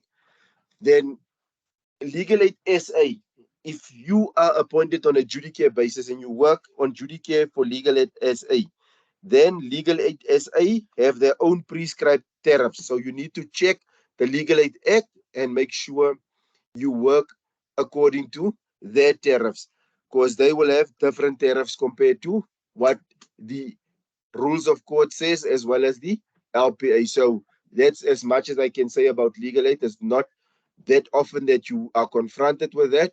So make sure that you check it at all times. Then we have what we call overreaching. Now, this speaks to ethics in legal costs. Now, what is overreaching? Overreaching is something that happens a lot, and overreaching or overcharging is where you as the legal practitioner are overcharging your client for a specific matter, or you just charge the client a higher rate because the client has the ability to pay. So you, in normal circumstances, you would not ask a person that you know is maybe not by means to pay that monies, then you don't charge them that higher fees. It normally happens when you see, okay, this client is a big corporation, they won't feel it. I charge them quickly for a consultation, 15,000 Rand per hour, where you know in practice, you can't charge any client 50,000 Rand because it's money that needs to come out of their pockets. It's not monies that sit in a company budget. So that is what they call overreaching or overcharging. So that can also be seen as misconduct in terms of the LPA. So legal practitioners or candidate legal practitioners should not deliberately charge exorbitant amounts to clients or debtors of their clients. Then the other flip side of it is undercharging. Now, undercharging or touting is generally occurs when legal practitioners or candidate legal practitioners lower their normal tariff or their reasonable fees to attract clients. So if my normal fee is 4,000 Rand an hour and you sit across the road, we are the same seniority, same expertise, everything, but you charge 2,000 Rand per hour. And we sit like on the opposite side of the street. Where do you think the clients will go? They will go to the lawyer that offers them the 2,000 Rand per hour because he or she is going to get the same service. So make sure that you check that you're not undercharging a client. Somebody's mic is on. Kaylin, just mute your mic. Thank you, Kaylin. Undercharging. So undercharging should not happen because undercharging is also seen as misconduct. So make sure that you charge reasonable fees at all times unless you act on a pro deo, pro amico, or pro bono basis. If you don't act on pro deo, pro amico, or pro bono basis, then you should ask your normal fee, because also that undercharging can also lead to uncompetitive conduct that can be reported to the competition tribunal. So make sure that you always operate within the parameters of the law. Now, unnecessary work is also something that comes up, and unnecessary work is normally where you would have, because you have a big deposit on file from client, you would now phone the client to give feedback on what's the status of the case, but you also write a letter to the client to confirm that very same information. So one of those two, the taxing master will consider unnecessary. Either the phone call or the letter, whichever one is the one that you're charging the client the most for, they will take that one off as the unnecessary part. So don't just generate or do work on the file because you've got money on the file that you want to now sort of have bill the client because you know the client has got money on the file, and hence you now doing these extra unnecessary things that's not really progressing the matter. So stay clear of unnecessary files at unnecessary work at all times, because it's not beneficial to you handling the matter or the client, because it's not progressing the matter at all, and you charging the client for work that is not really done. So fabrication of costs normally occurs where legal practitioners bill the client for work that the practitioner has never done, or you get also where it is engaged in unnecessary work. So fabrication, and a classical example is, it happens a lot, and maybe you guys should know that your principals would go and play golf with the clients, and then later on they would put on consultation for 6 hours. Meanwhile, back at the ranch, at the golf course, maybe they spoke about the matter that they are dealing with for 45 minutes, and the rest of the 6 hours they were playing golf and not necessarily engaging in the matter and furthering the matter, having conversations that can help resolve the legal problem that they are faced with. That is seen as fabrication of costs. Or maybe you say that you've consulted with a client, knowing full well, or with a witness. Let me not say client, because client will know, but maybe say that you've consulted with an expert witness pertaining to the matter. You know that you've consulted with that witness for 15 minutes, but you say you've consulted for 3 hours. That's fabrication of work. So you've not done the work, but you charging the client for that. Advertising, I already dealt with advertising, and I said, okay, advertising is allowed nowadays. If you say you specialize, you should not advertise that you charge lower fees than the other parties, because it will be seen as touting. So advertising is allowed, and we had it earlier where advertising is allowed, where I spoke about advertising. You can advertise. Legal practitioners may advertise, but it should not amount to touting. And I said to you guys earlier in the code of conduct, and if you go look at the code of conduct in the LPA, it's clear about touting. And I think I said to you guys, it's regulation. It's actually paragraph 18 of the code of conduct in the LPA, which prohibits legal practitioners from touting for work. Touting, we've just spoke about what's touting, where you undercharge. You sort of half say that I will sell you the same service for a cheaper price to attract clients. So typically direct or persistent approach to a person soliciting customer or business, typically directly or persistently, that is touting. Touting is, however, not defined in the Legal Practice Act nor the Code of Conduct, but there is the provisions that is, or the provisions in paragraph 18 of the Code of Conduct, and it's not long, it's very short. You guys can read it. It stipulates as to what touting entails. But we know now touting, undercharging can also be a form of touting to attract clients. Say, for instance, you guys are all second-year article clerks, and most of you ask 500 Rand per hour. Then there's somebody that says, okay, I will do the work for 300 Rand an hour. Obviously, the person that's charging 300, same quality of work, intelligence, expertise that he or she will obtain from the legal practitioner, then obviously I will go to the attorney that charges less. So that is normally what happens in the legal industry, and one should be awake for that aspect. Fee sharing. Now, fee sharing or an allowance, and normally we talk about a 1/3 allowance. It's when I refer, as a practitioner, I refer maybe a conveyancing method to another firm that deals with conveyancing because I feel I don't like their work and it's too much papers to draft and it's a paper pushing exercise. I'm more of a litigator. I don't want to engage in it, or whatever my reasons is, then I would refer a matter and then they would say, okay, we'll give you a 1/3 allowance for all the work that you refer. So that is allowed in our profession, that you can actually get that allowance. But fee sharing agreements is between legal practitioners or attorneys, let me say, where one attorney, the referrer, refers work to another.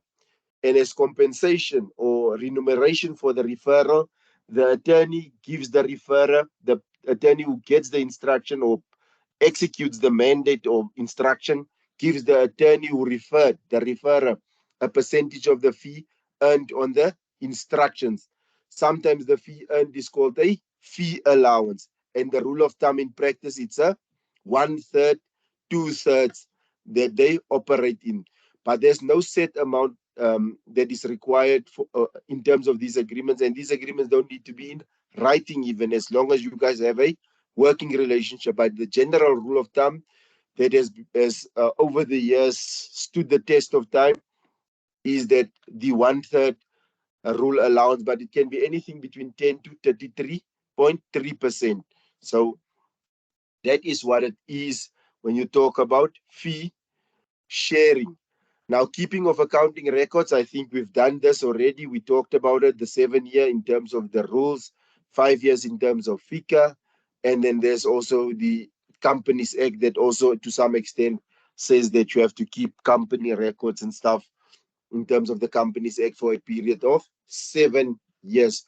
But failing to keep proper records can lead to misconduct charges being preferred against a legal practitioner by the LPA, given the circumstances. If there's a complaint, reconciliation to client, it's the same as interim accounting to the client, where you say you make a reconciliation. This is the deposit that you paid.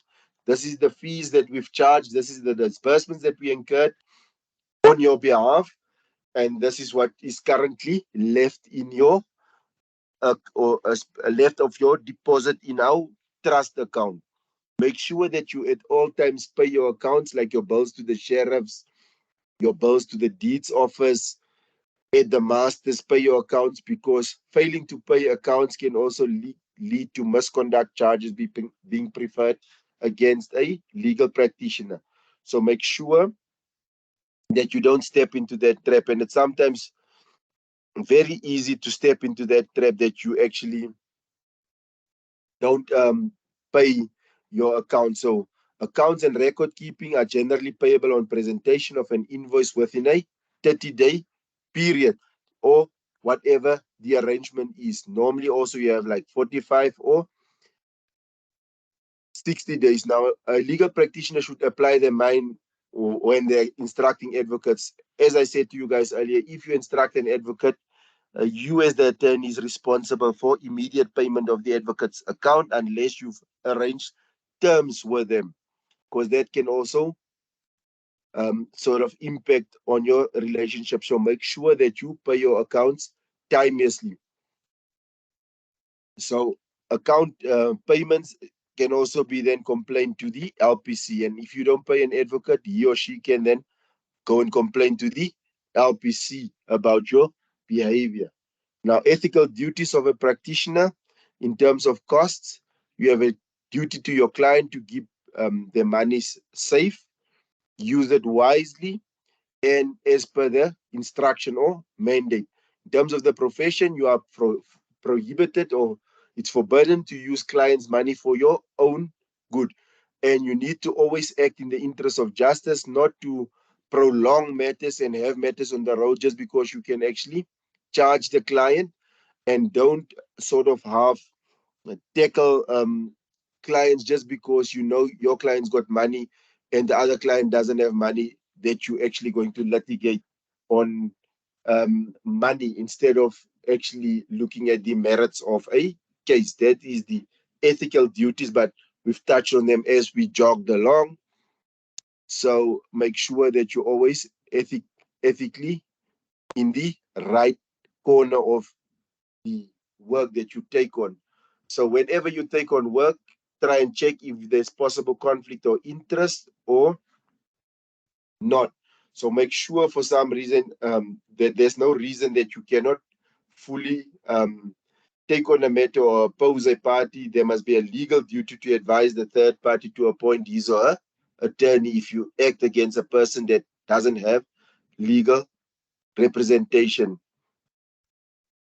You may act for both parties on instruction given it's maybe something that they're going to settle.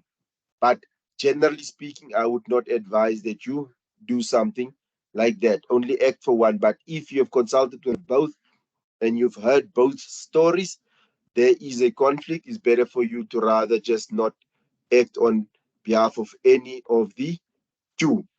So it's of utmost importance that you check if there's a conflict or not when you take on matters, so that you are not seen as a person that is conflicted.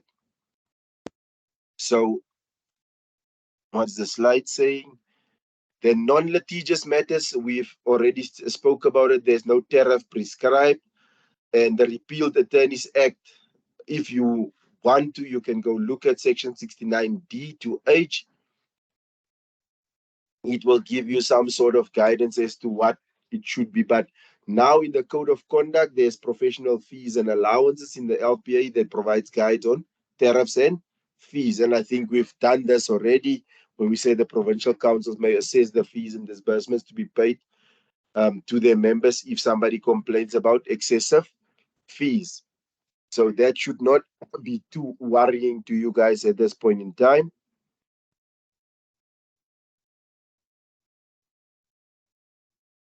Okay, as we said, non-litigious matters, it is the registration of companies. Here's the three that I'm highlighting that is litigious but is sort of half seen as non-litigious: criminal, maintenance, and children's court matters.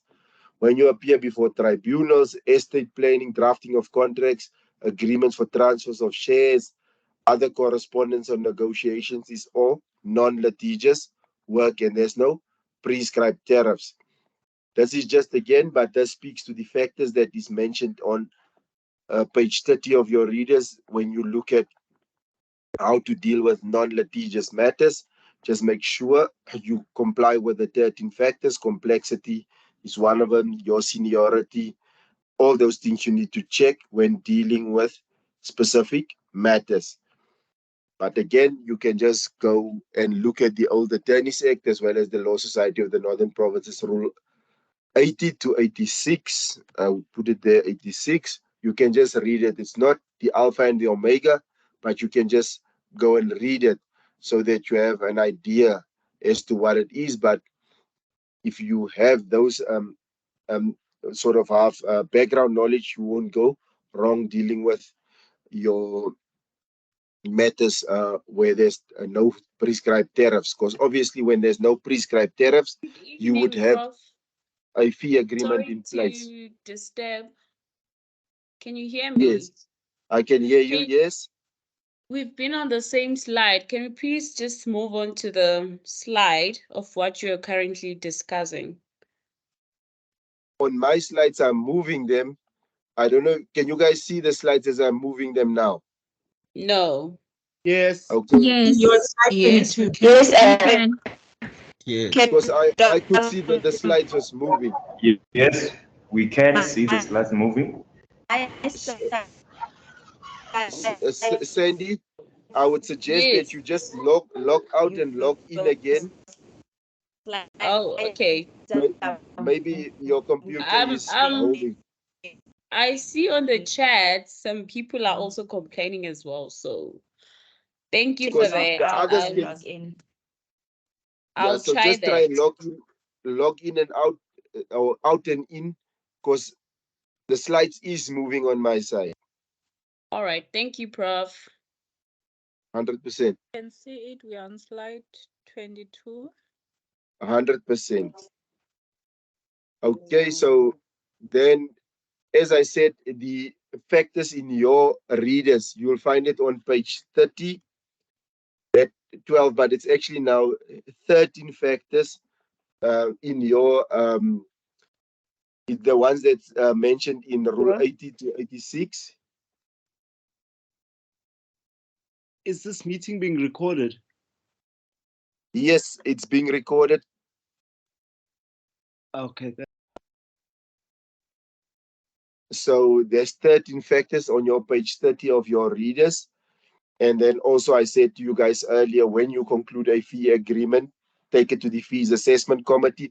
Obviously, when you deal with non-litigious matters, there will be an agreement. So to avoid future disputes pertaining to fees, register your agreement with the Legal Practice Council, and they can then endorse to say that your fee agreement is in line with the necessary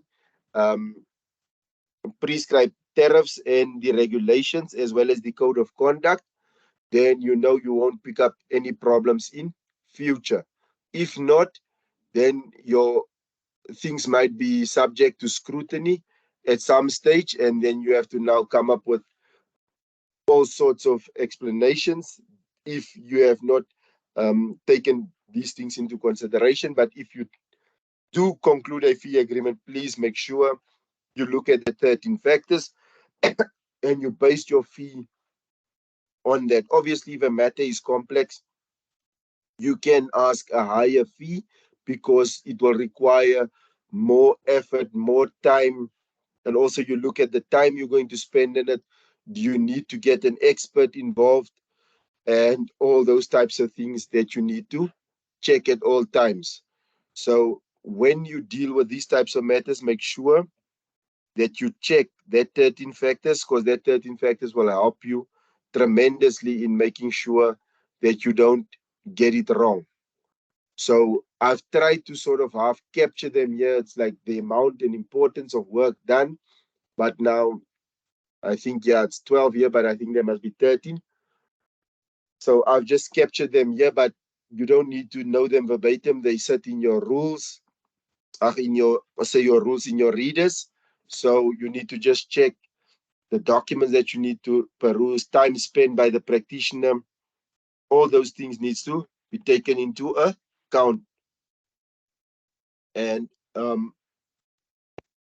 obviously also you look at if the fees will increase as time goes on, that you also need to make provision. Then we go now in your readers, and this is according to your readers. I will try and stick to your readers.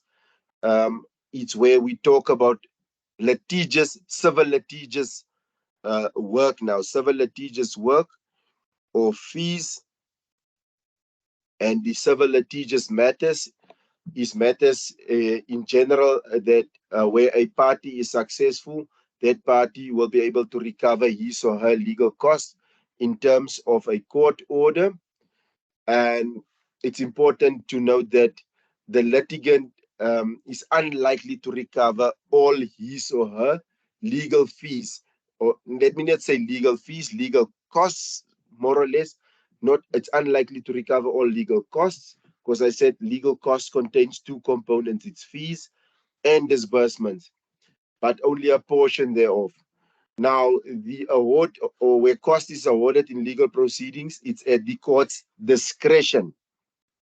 So remember, although it's judicially, it's not an arbitrary decision, it's a judicially exercised discretion that the court exercised in awarding costs.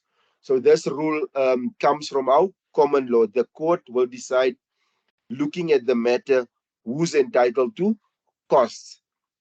So the general rule that normally is applicable in our jurisdictions in South Africa is that costs will follow the successful litigant. For example, the person who wins his or her case usually gets cost awarded in his or her favor. So the unsuccessful party, and we know now, like if we take the example, President Ramaphosa went and he approached the High Court to say the nollie prosecute certificate that our former president, Jay-Z Umsholozi, obtained from the DPP in KwaZulu-Natal was unlawful, invalid, and unconstitutional. And then obviously he got an interim interdict to stop Umsholozi from using that nollie prosecute certificate against him and or to do anything further until they actually ventilated Part B. And now they ventilated Part B to say that that nollie prosecute doesn't mention him. And then because he won the case, the court then ordered the former president, Umsholozi, to actually pay the costs of the current president, President Ramaphosa. So usually the unsuccessful party in this example, it was the former president, Zuma, who will be paying or is ordered to pay the cost of the successful party, in this case, President Ramaphosa. But there's a big but in this. It's not always the case. As I said, a court has a discretion and it's exercised judicially in awarding costs. There are instances where the successful party might need to pay a cost in favor of the unsuccessful party in regards to the litigation. So it's not always the case that just because I am successful, I'm going to get now the costs in my favor. It might also be that the costs will be against me because there was a real need for the other party to actually oppose the application that I was bringing. So it's not always the case that you say, okay, I'm going to get a cost order because I'm successful. You still need to argue about the cost order and why you should be given a cost order or not. So it's not just a given that you'll get it from the get-go. So cost orders, it's in the discretion of the court. Now, the legal costs are calculated according to the relevant court tariffs. I've already said to you, the court tariff that you have to look at in High Court, it's contained primarily in Rule 70, but you also need to look at Rule 68, Rule 67, 68, and 69, but primarily in Rule 70. You'll find in the Magistrates Court, it's in Rule 33, read together with Annexure 2, costs and fees, the table for costs and fees. And there is now the various tariffs that apply. So nowadays, you'll find in the tariffs that scale A, B, and C. We used to have it scale A, B, C, and D. It has been changed in the Magistrates Court since the 24th of August 2022. The scales has changed. So you have a scale A, which is between 10,000 up to 50,000, and then 50,000 to 200, 200 to 400. Anything above 400,000 is in the High Court. So make sure that you understand the scales of costs, how it works. Obviously, we know also that you can also take certain matters from 0 to 20,000 to the small claims court. So generally, there is two types of cost orders that is awarded by a court. Two types of cost orders that you can get in a court, but the general rules is just that I said successful party, and where there's applications for indulgence, costs do not follow the cause. So indulgence, and we'll speak about it when we come to specific cost orders. Then we'll touch on when do we deal with indulgence. Now, Generally, there's two types of cost orders. On here, I have now 3, but the general 2, it is party, and attorney, client. That's your general cost orders that the court normally gives. So these two general types, scales or legal costs, which a court will ordinarily award is party, and attorney, client. And the tariffs of costs exist in both magistrates court and in the high court. And for the magistrates court rule, I've already said Annexure 2, scale for costs and fees, read with Rule 33 of the Magistrates Court rules, and in the High Court, it's Rule 70 of the Uniform Rules of Court, or the High Court rules, but we normally refer to as the Uniform Rules of Court. It is of utmost importance that you guys take cognizance of the fact that that a court can make different awards with regards to costs. And as I said, it is a judicial discretion that is exercised by court. Always remember, it's a judicial discretion exercised by court. So now, what does an attorney-client, or what does attorney or party costs entails? Now, suppose Antipeti institutes a claim against Musi. The court eventually decides in Antipeti's favor and gives a party costs order. So Musi and Co will have to pay the bill of Dali in respect of all costs that is necessary and properly incurred in order to do justice and to protect Antipeti's rights. This means, that is my example that I'm giving. And Antipeti doesn't refer to anybody. Musi doesn't refer to anybody. It's just names that I thought up going along. So don't think it's somebody. It's just names that I thought about. So party costs are the default scale of costs that is normally awarded by a court to the successful party. Suppose a court makes an order for costs without specifying anything different. So if the court says cost in favor of the plaintiff, and the court doesn't say anything else but cost in favor of the plaintiff, it means that it will be costs to the successful party, or if the court, not let me say to the plaintiff, let me say the court say cost to the successful party.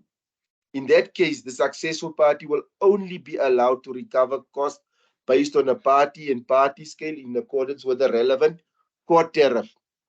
Now, it's important to note that a party will have to pay the total agreed fees to his or her attorneys regardless of the outcome of the litigation. However, the court order just says he can then recoup from the other party, the unsuccessful one, only on a party costs, party scale. So that is just what we need to check. So party costs generally do not cover the entire costs for litigation. And party costs is awarded, and it's considered all the costs that was necessary and properly incurred for the attainment of justice. So that is what party. So you see there on my notes, I've said necessary and properly incurred in order to do justice and protect Antipeti's rights, or properly or necessarily incurred in order to attain justice, or they would say for the attainment of justice.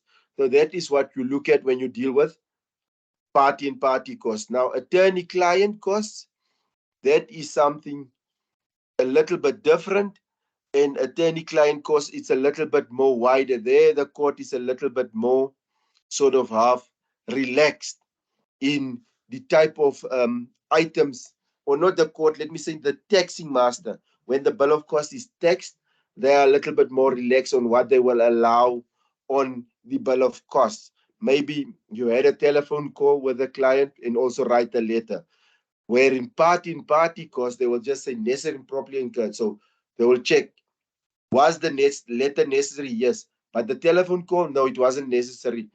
So they will choose one. And normally the taxing master will say, okay, if the telephone call also conveyed and it was cheaper than the letter, I would give you the letter and not the telephone call. So that is what they would normally look at. So make sure when you deal with attorney, with Party, you stick to the necessary. When attorney-client, you can go a little bit wider than just what is allowed under attorney-client. So with the attorney-client, which is a little bit of a wider scope, you can get away with a little bit more when you do the different cost orders. So in the attorney-client cost order, the taxing master, although they still have a discretion, but they will be a little bit more lenient. So a legal practitioner and client costs are also bound to the relevant court tariff if you talk about attorney-client cost orders. So although it's a different type of cost order, it's still bound by the tariffs. Where's the tariffs? It's in the Magistrates Court rules, Rule 33, read together with Annexure 2, scale for costs and fees. In the Uniform Rules of Court, Rule 70, it's captured in there. So attorney-client, it's still within the parameters of the tariffs captured in the various rules of court. So attorney-client costs may include costs which would not ordinarily be on a party-party scale, which is like where we talk about necessary and properly incurred for the attainment of justice or to protect the rights of the client. Usually it'd be less than the amount that the client also spent on litigation, but it will be on a better level as compared to party. So the calculation or computation of attorney-client costs, you look at the rules. So the attorney-client cost is payable by the client to their attorneys. Now these costs cannot be higher than the tariffs. Taxing masters is more lenient when taxing these types of bills. They may, for example, allow longer consultations with counsel without client being present. If you, for instance, consult with counsel and your client is not present on a party bill, they will not allow that to happen. They will not allow that to happen. And also, like when you say reasonable reporting to client, maybe on attorney-client, they will allow you maybe to report every week to your client. When it comes to party, they will say, was it necessary to report anything? Because nothing has happened in the past month on that file. Why were you reporting to the client? So when reporting to a client, it must be something that is in furtherance of the client's instruction or mandate. Whereas when you deal with an attorney-client, they might overlook that. So attorney and client costs are wider than party costs, but are subject to the tariffs of court, and it will be less than the amount paid by a client to his or her legal representatives. So attorney and client costs may include costs which would not be ordinarily recovered under party scale. Like I said, with the longer consultations, reporting more frequently compared to attorney, a party scale. So usually it will still be, if the court grants you attorney and client cost order, it will still be less than what your client is paid to you as the attorney if you guys have a fee agreement in place. So that is just what you guys need to take cognizance of when you're dealing with the aspect of attorney-client.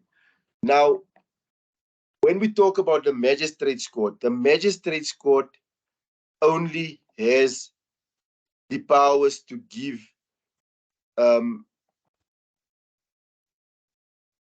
cost orders for attorney-client and party.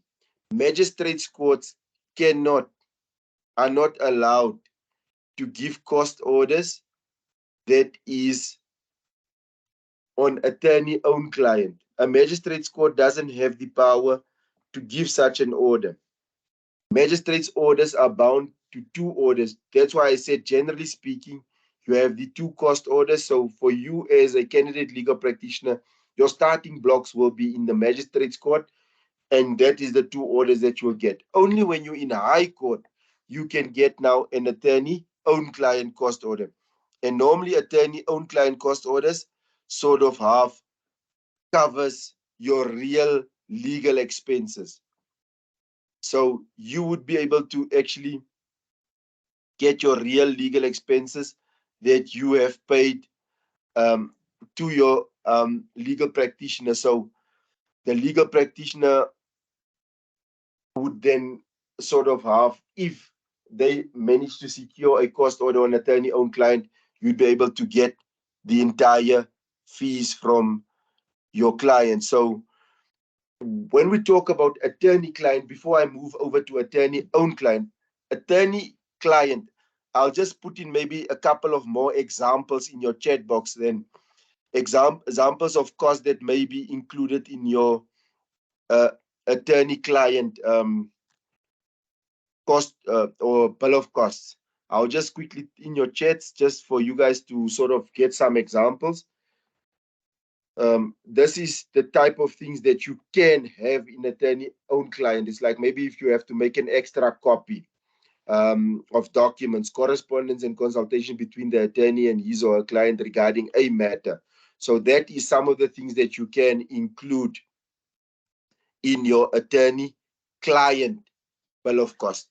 Those things would not necessarily feature in your party like pre-litigation costs. Maybe there was maybe a tracing before you could actually institute litigation might not come in when we deal with party cost orders, but with a attorney-client cost order, you might have these types of costs that would be included in the bill of cost.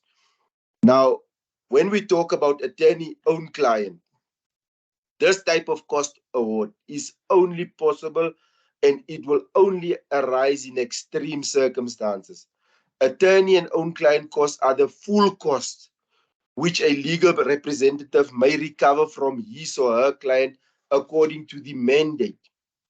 So if a cost order, and this normally is used by court as some sort of a punitive order already against the client and not against the attorney. We'll talk about specific cost orders at a later stage where the court will give specific cost orders against the attorneys, trustees, or people in representative capacity. But here you may recover, or the client on whose behalf you acting may recover the entire, his full legal cost from the unsuccessful party on the general rule. So the general rule is successful party gets cost, but there is also the rules that's contrary to the general rule.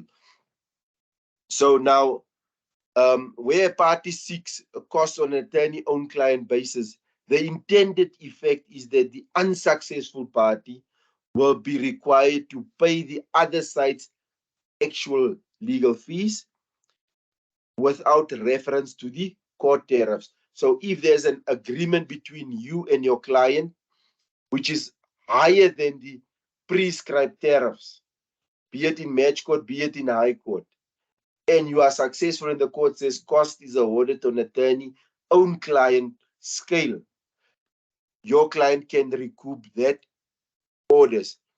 Now, under what circumstances would a court make such an order?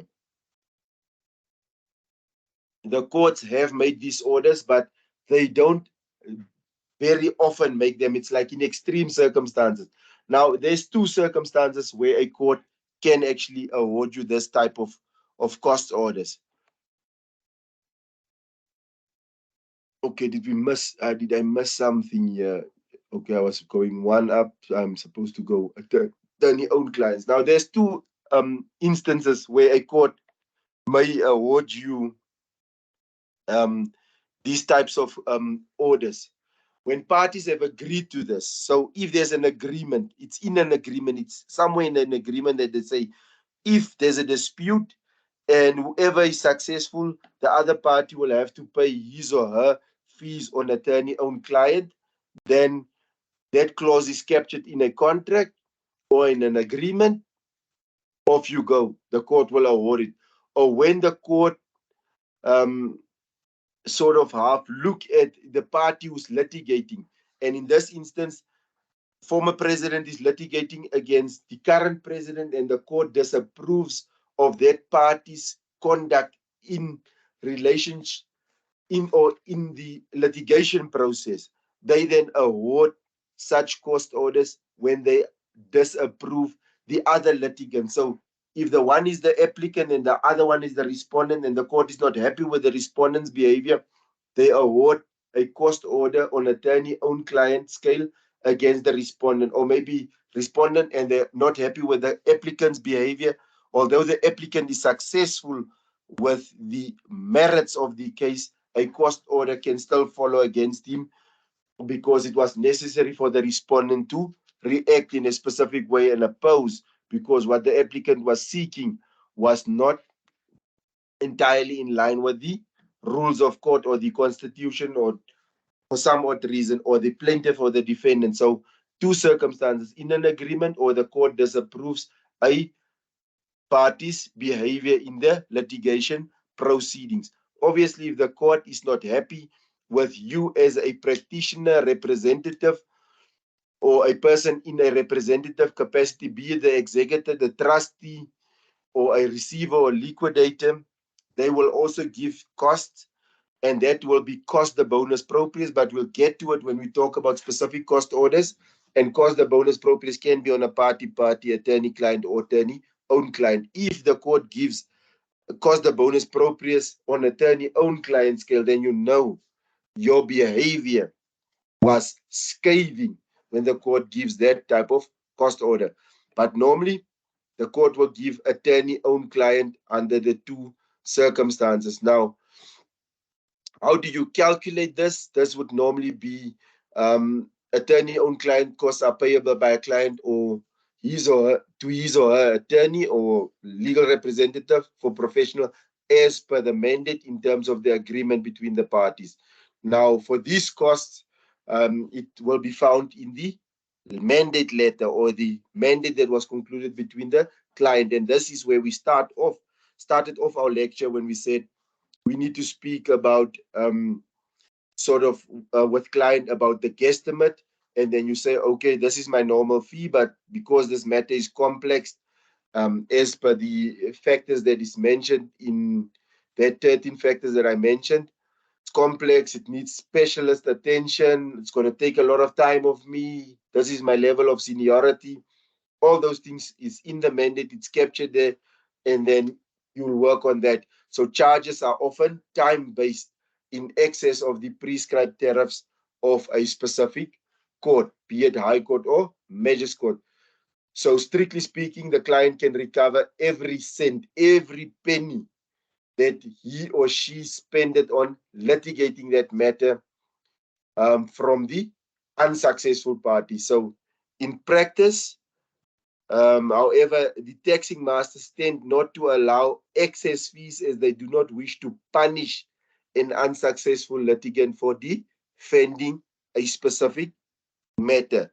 So we need to just check. Sometimes the taxing master will sort of have also be on the watch to see, are you not maybe trying to now be vicious in the items that you include on, because obviously the other party will not be privy to your agreement, because you can now argue and say, but it's confidential and those type of things. But obviously you can get ways and means to get your hands on the agreement so that you can see. But courts will only order this type of fee to be paid under exceptional circumstances, which means the taxing master will have to tax on the agreed tariff. Obviously, when there is also contingency fee agreements, make sure your contingency fee agreement complies with Section 2 of the Contingency Fee Act, and it's registered with the, then now it's the LPC. So I've sort of have still stuck in my mind on the law societies, because that's what we called the LPC back in not so long ago. So in whose jurisdiction, so you look at the provincial council in whose jurisdiction you practice at all times. So make sure you check the LPC, speak to the fees assessment committee when you have a contingency fee agreement, because obviously if you have a contingency fee agreement, the contingency fee agreement is the 100% rule from your normal fee, and you cannot take more than 25% of the allowed fee. But normally when you have contingency fee matters against road accident fund, they will contribute to the fees, and then obviously you can recoup from the other side. But that's the 100% rule as well as the 25% of the total claim awarded. So that is what it is, and make sure that you send it to the assessment committee. Why I have assessment here? Because also you can get situations where your clients dispute your bill, and then your bill can be referred to the fees assessment committee to actually assess. Now, how does this cover you? If you have registered your fee agreement with the LPC or your provincial council of the LPC in your jurisdiction, then you know already if they actually going to take my bill to the LPC for assessment, it should be in order, because I spoke to them and I said, this is what I've agreed with my client. They know when you got admitted as an attorney. They know the type of matters because they deal with it all the time.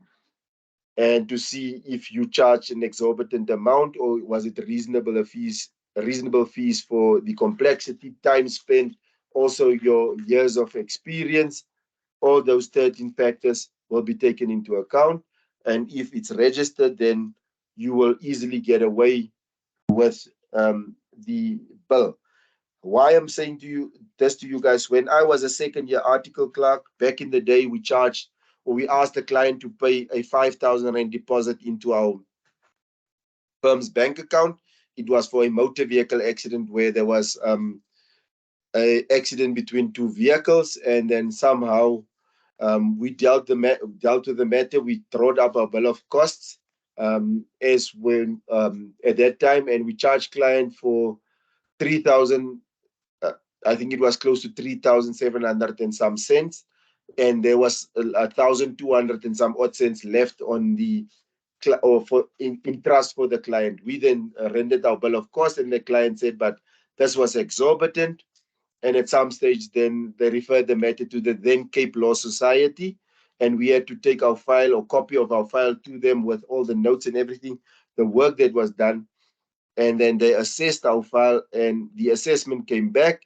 And in terms of the assessment, we actually undercharged our client, and somehow they said to us that we could actually now charge the client more. Obviously, my principal at that time said they put us to a lot of nonsense, and we had to spend time preparing this account, preparing all the things, making written submissions to the Law Society. We're going to charge them that. But obviously, when you do that, you need to reserve your right.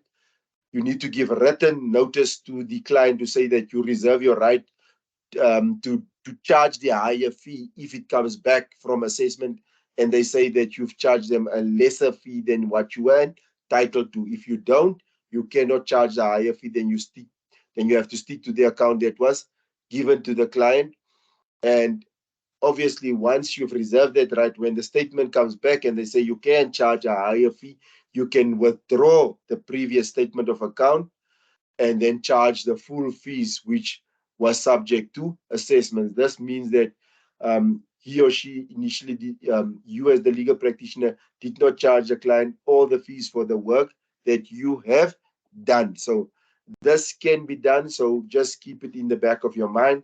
You can do this when your client takes you on review to an assessment to the LPC or your provincial council in which jurisdiction you practice.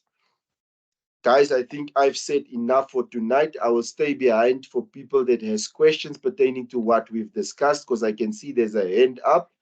And for those of you guys who do not have questions, you are excused until tomorrow night, 5:30. Then we will go further with other questions. So make sure if you don't have questions, you can log off. If you have questions, I will remain behind and answer the questions. If you want to stay and hear what questions that other people is asking, you're more than welcome. If you don't have a question, you feel like you've been covered, then you can stay behind for the question. I will start. I see currently I've got 4 questions. It's Nkgopotse, Michelle, Cora, and Veronica. So I see there's a 5th one. It's Solofelo that's also up, but I'll start with Nkgopotse. Nkgopotse, you can ask Ngopotse Twile, or Twile, yeah. Yes, Ngopotse. Thank you. Yes, my question is with regards to contingency fees agreement. Is there a cap on the number of matters you can take on contingency for a firm per year or per month?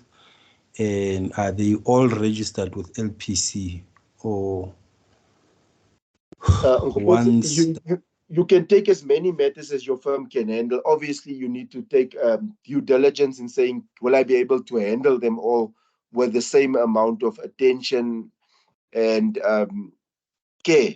That's the only thing that you need. If you have the capacity, you can have 100 matters on contingency fee.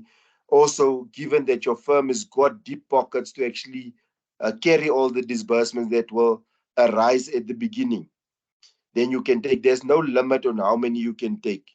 You can have 100 of them as long as your firm has got capacity and you render the same caliber of service to all your clients. It doesn't mean, doesn't help you take 100 and you can only pay attention to 2 and you only have money to actually properly litigate 2. Then it's not justice to client or justice to yourself, because you might get complaints against you from the LPC. So for me, it's a personal choice that a firm makes. Some firms just work on contingency because they do have enough funds that they've accrued over the years to cover all the disbursements, because that's normally the biggest concern for firms, is the disbursements that comes along with certain matters that is very high. Smaller firms doesn't have the capacity to take them, but bigger firms does have the capacity, so we just take them on as they go along. Michelle, Louise, Talia. Good evening. Thank you for a fantastic lecture. It's been incredibly informative. I have 2 questions that sort of relate to each other. With regards to bill of costs and fees that are raised, if you receive a bill of costs that's perhaps an award against you, and you're well aware that the other side did not generate those fees. So, for example, they're claiming 50 letters written, but you know that they didn't do that, or that an attorney accompanied an advocate to a matter being heard, but in fact you know that that attorney wasn't present, but now you've received a bill. What would you do about that if, besides opposing it, and then they would say, well, I have a fee note to say that I was there, and so that's the end of that one, but in fact you know because you yourself were there. So that's my first question. And the second one is there any form of tariff or capping in terms of advocates? So if you have a matter and the advocate charges 50 Rand for an attendance, and now you're stuck with the bill because you've had a cost order against you, is there any way to challenge that as an advocate fee, or is it because it's a disbursement, it doesn't matter what kind of advocate they use, you're still stuck with it?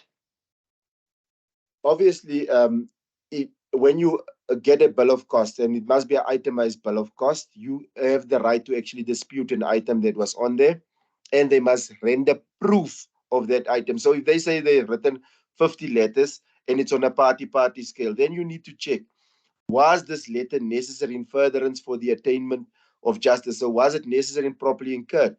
Then you can say, but you wrote a letter on Monday and on Friday you wrote another letter pertaining to the very same aspect of your client. One of them should be off the table. So you can oppose each, and so they need to give you all those records. If they say they wrote 50 letters, because they can't just give you a bill of cost with a global, say 50 letters written. That's like sort of half a global of the letters written. They must specify each item. On the 3rd of June, I wrote a letter to Sanlam requesting the pension fund details of the client. Then on the 3rd of July, I wrote to SAPS to get a copy of the maintenance order that was granted. There needs to be clear specified amounts. And when you're in magistrate's court, there is also tariffs that's stipulated in what an advocate may charge for matters in the magistrate's court. Similarly, in the high court, there's also tariffs, irrespective of what the attorney and the advocate agreed. That's nothing, you're not party to that. If a cost order is given on party, then you go look at the tariffs. What does the tariff allow for an attendance by an advocate, be it senior counsel or junior counsel? It doesn't matter. It's only on attorney-own client that it becomes between that agreement between the parties. But when you're on the party and attorney-client, they are bound by the terrors, be it in match court or high court. So that you need to remember, Ms. Taljaard. Always when it's a party, attorney-client, they need to give proof of the items on the bill of cost, and then you need to go look at Rule 33 of the Magistrates Court, read together with Annexure 2, cost and fees, and then you look at I think it's Rule 68 or Rule 6. I think it's 69 of the Uniform Rules of Court, Rule 69, that says what is the advocate's cost.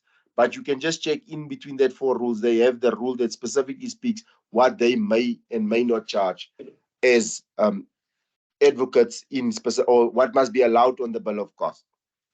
Thank you. Thank you very much. 100%. Cora van der Merwe. Thank you, Mr. Hart. I would like to respond to Ms. Taljaard as well.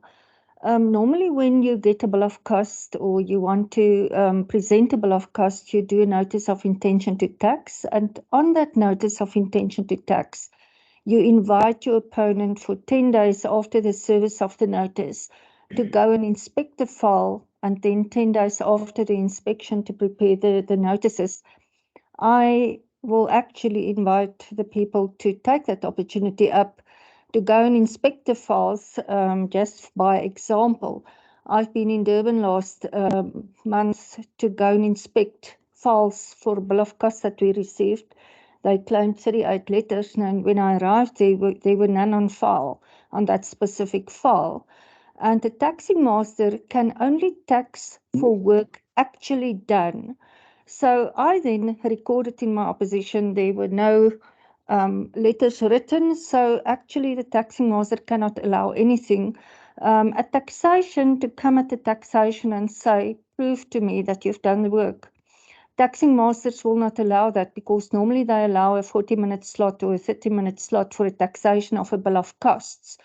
So it is important then to go and see if you have at court there were only a candidate attorney and not the attorney present.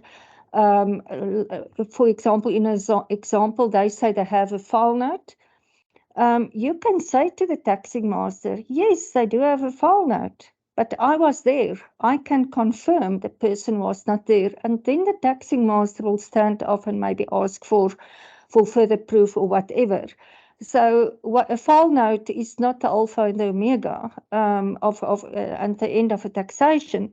Then with regards to the council's fees, Rule 69 is very, just say taxing master can decide what council can get and what council can't get. So that is not really giving an indication what can be allowed for advocates when you go and tax. I found very interesting case law that says, and that is a guide, interesting guide that people can use, and I apply it wherever I tax. And that is, an advocate can draw a pleading at 4 pages an hour. So that is more an indication. If we drafted the answering affidavit, you can actually go and have a look. Okay, it's 12 pages, so more or less 3 hours will be reasonable. You can read the annexures and the documents in the brief at between 20 and 30 pages an hour. And then I have the interesting case law, which I can actually put on the group if people are interested. So that is more or less, but what is extremely interesting in terms of Rule 69.3, sorry, I don't want to give a lecture. That's just the last thing that I want to say in response to Ms. Taljaard. Rule 69.3 says if you're a defendant or a respondent and you have a cost order in your favor, and the tariff and the claim that you're dealing with is in the jurisdiction of the Magistrates Court, then counsel can only get his fees in terms of the Magistrates Court tariff, which is 2,500 or 2,800, I think. So it's extremely important when you deal with the matter and the respondent or defendant is the winning party, to firstly go and see does it fall within the jurisdiction of the Magistrates Court? And if so, then you know, instead of 50,000 Rand, I'm going to give you an all-inclusive fee of 2,800. So that is something to keep in the back of your mind. Then, Prof, with, sorry, my purpose is not to give you a lecture, but you said in the beginning that the costs are ruled by Section 35 of the Legal Practice Act and all the rules. I actually just want to, because I've dealt with something like this now last week, Section 92 deals with the fact if you act pro bono for a client, then it will be regarded, if you have a cost order in your favor, that all those costs will be ceded to the attorney, and the attorney can then continue and recover the costs in his own name as if he was the litigant. So it's just Section 92. But when you want to do that, you must do a notice in terms of Section 92, deliver it to your opponent, and then you can continue to recover those costs. That is my 5 cents for tonight. Thank you for the opportunity. Thank you, Ms. van der Merwe. That was actually, yeah, you're correct. And that's only when you deal with the pro bono institutions. But I know most people in this group is more or less with law firms is like a little amount that they would normally cede the costs.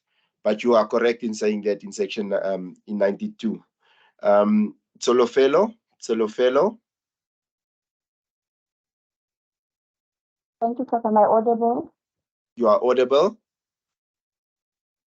Prof, I just have 2 questions. Earlier on, you mentioned that when we consult our clients, we would have to, give them like an estimate on how much the whole matter would cost, particularly for litigious matters. Prof, how do you determine, because you never know where the matter is going to end. How do you know that you could say, I'm going to charge you 100,000 for this matter, for everything? How do you get to that estimate? And my second one is on the party-to-party costs. Prof, can you just clarify more, because I'm still confused on party-to-party, whereas I'm actually understanding the attorney-client, but the party-to-party, I'm still a bit confused. Maybe in layman terms that you just clarify that one. Thank you. 100%. When you talk about, and that's why I said, because the access, you need to give the client an estimation of what the fees will be in Section 35. That's why I call it a guesstimate. You'll guess, because matters is never the same. How I used to go about it is I will speak to people that's longer in the trade than me, that has dealt with a matter of similar nature to what I have, and then hear what they charge, and then I will work accordingly and say, okay, give or take, but it's not cast in stone. Maybe it's a divorce matter, or maybe it's a criminal matter, and it's like maybe, then I would ask some of my colleagues, have you dealt with a armed robbery matter previously?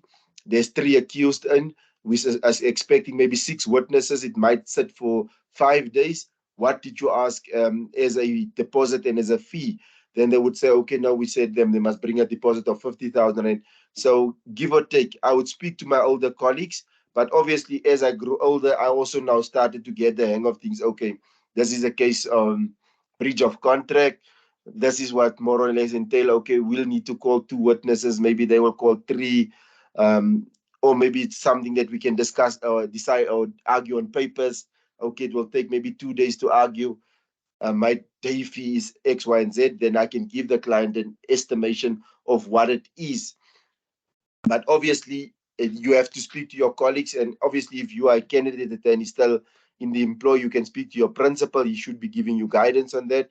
Or maybe your fellow candidate attorneys, or maybe some of the junior attorneys that has already dealt with similar matters. That's how I got around actually speaking or getting the gist of a guesstimate.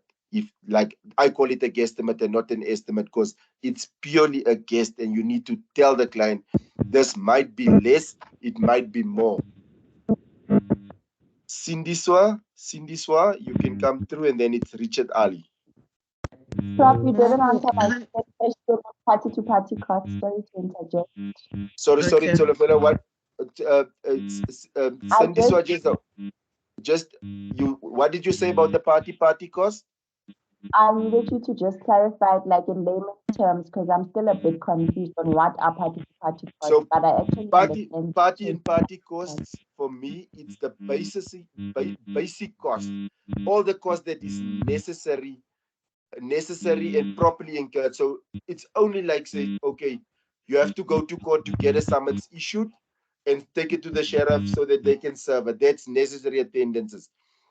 But that's why I put in the chat box the ones where you make extra copies. So what is necessary? If you have got 2 defendants, then you know I have to make.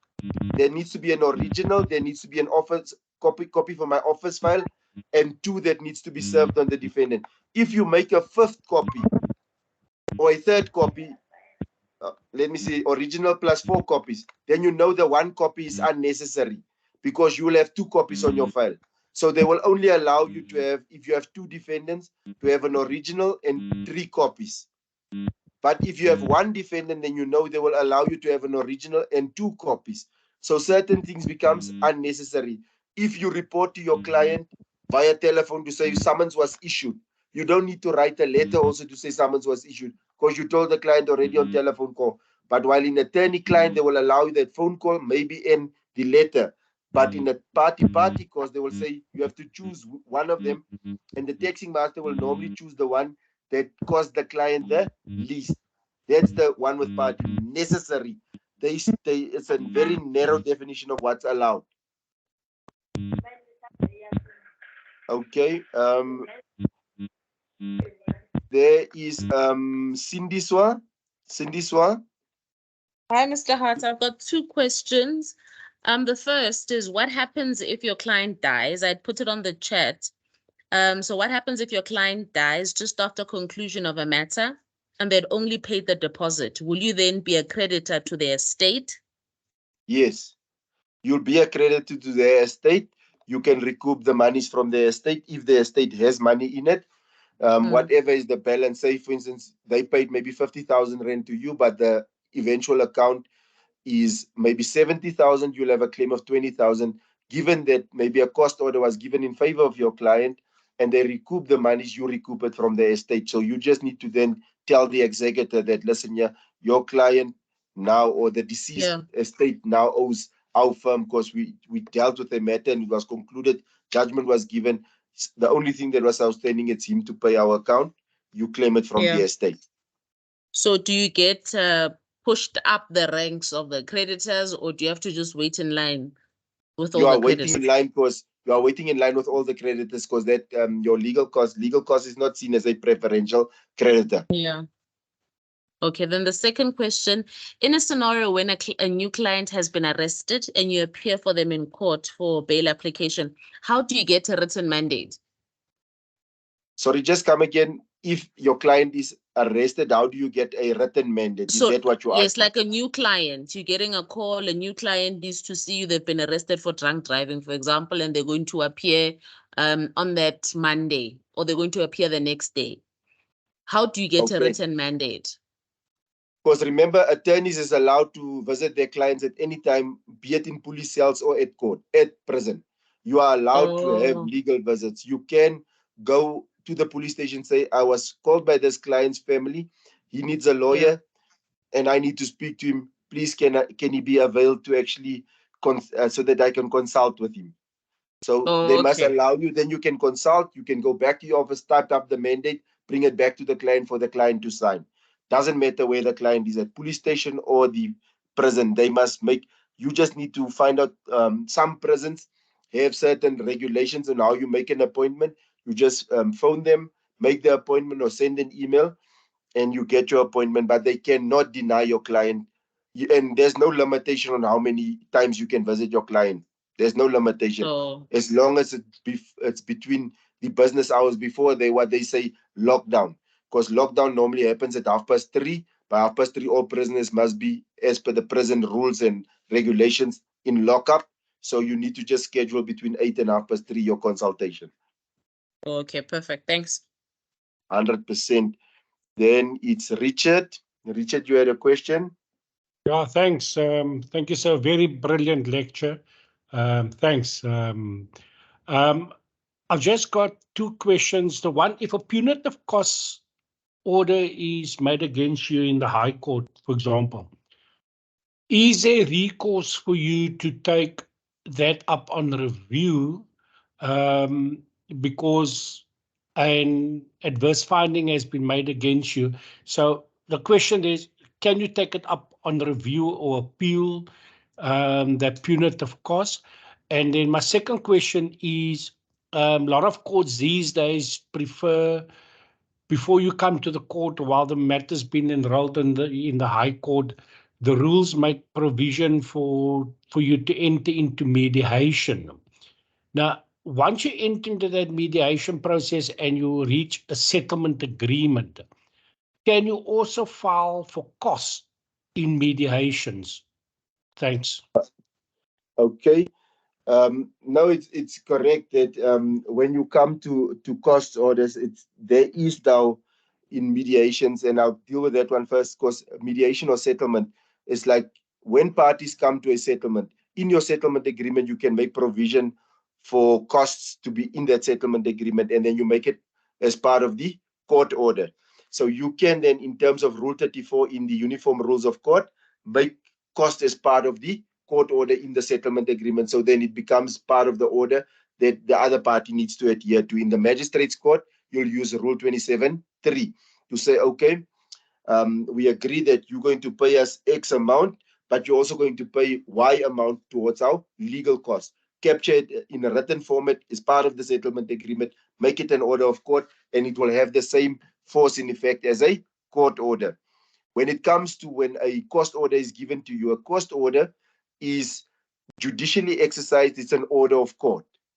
So any order of court with whom you are aggrieved, or by what you are aggrieved by, you can take it on appeal. Oh, you only take it on review if something administratively was done wrong. But if you just say the court misdirected itself in applying the law of costs, you take that one on appeal. So if it's a high court, that you can take it to the full bench or to the Supreme Court of Appeal, then you're just appealing against the cost order that was granted against you. And you don't take it on review because administratively, everything was in order. It's just the court said, you're responsible for cost because of 1, 2, 3, 4, 5. And the court said your behavior was untoward. Then it's a decision that the court took judicially so you can take it on appeal. I hope I've answered you, Richard. Thanks. Yeah, thanks a lot, sir. Very much. Thanks. 100%. If there's no other questions, then guys, I think it's in any event 8:30, and I'm sort of only allowed to keep you guys until 8:30. I know I can speak about course the entire night to you guys, because it's something interesting, because that's what but yeah. Good evening, sir. Yes, I see it's just Akas. I don't know if it's you that's speaking, but I see on the list it shows as Akas. That's correct. I just want to find out if you included a criminal case with regards to non-litigious matters. Yes, criminal cases go under non-litigious matters, because remember, in criminal cases, the Criminal Court, the Criminal Procedure Act doesn't prescribe tariffs. The Magistrates Court Act sort of is not so clear on how you deal with certain things in criminal court. So criminal court, you normally go on a time fix. So you'll say to the client, I work on 1,000 Rand per hour. So if you spend 2 hours at court, 2,000 Rand. Traveling to court, you work with the AA rates. Traveling time, you'll also base it on your hourly tariff. So it takes you 30 minutes. So it's 500 Rand that the client needs to pay to you for your traveling time to and from court. So criminal matters, maintenance matters, and children's court matters goes on the non-litigious scale, but it's time-based. Thank you, sir. 100%. 100%. So if there's no other questions, so the myth about criminal case not paying is a lie. No, that's truly a lie. Criminal matters normally, you can actually get paid more in criminal matters compared to civil matters. Civil matters requires you to work much more for less money. So in criminal matters, you can easily do a bail application quickly. That will take you an hour, and you can charge maybe 10,000 Rand for it, for taking instructions and doing the bail application.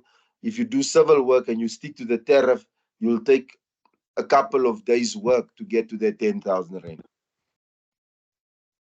Bonolo Bopape.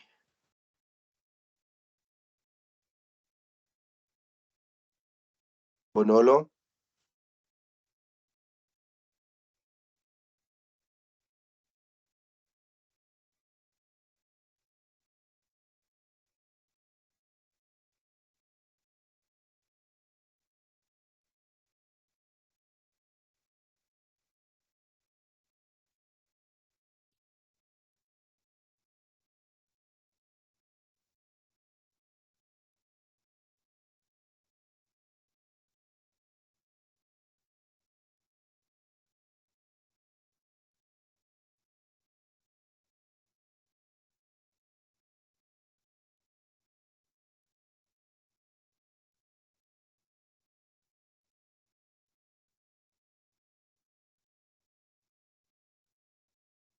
Bonolo, I see your hand is up, but I can't hear you. Was it a mistake?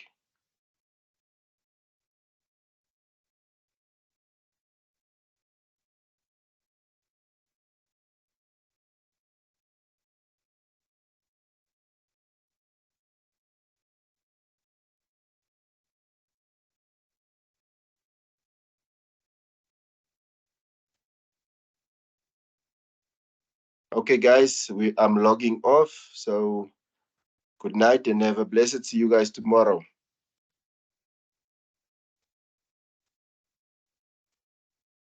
Because I see Bonolo's asking to be unmuted. I'll remain a minute. Did you type in the chat? Bye. Bonolo? Jacob Modise, I see your hand is up.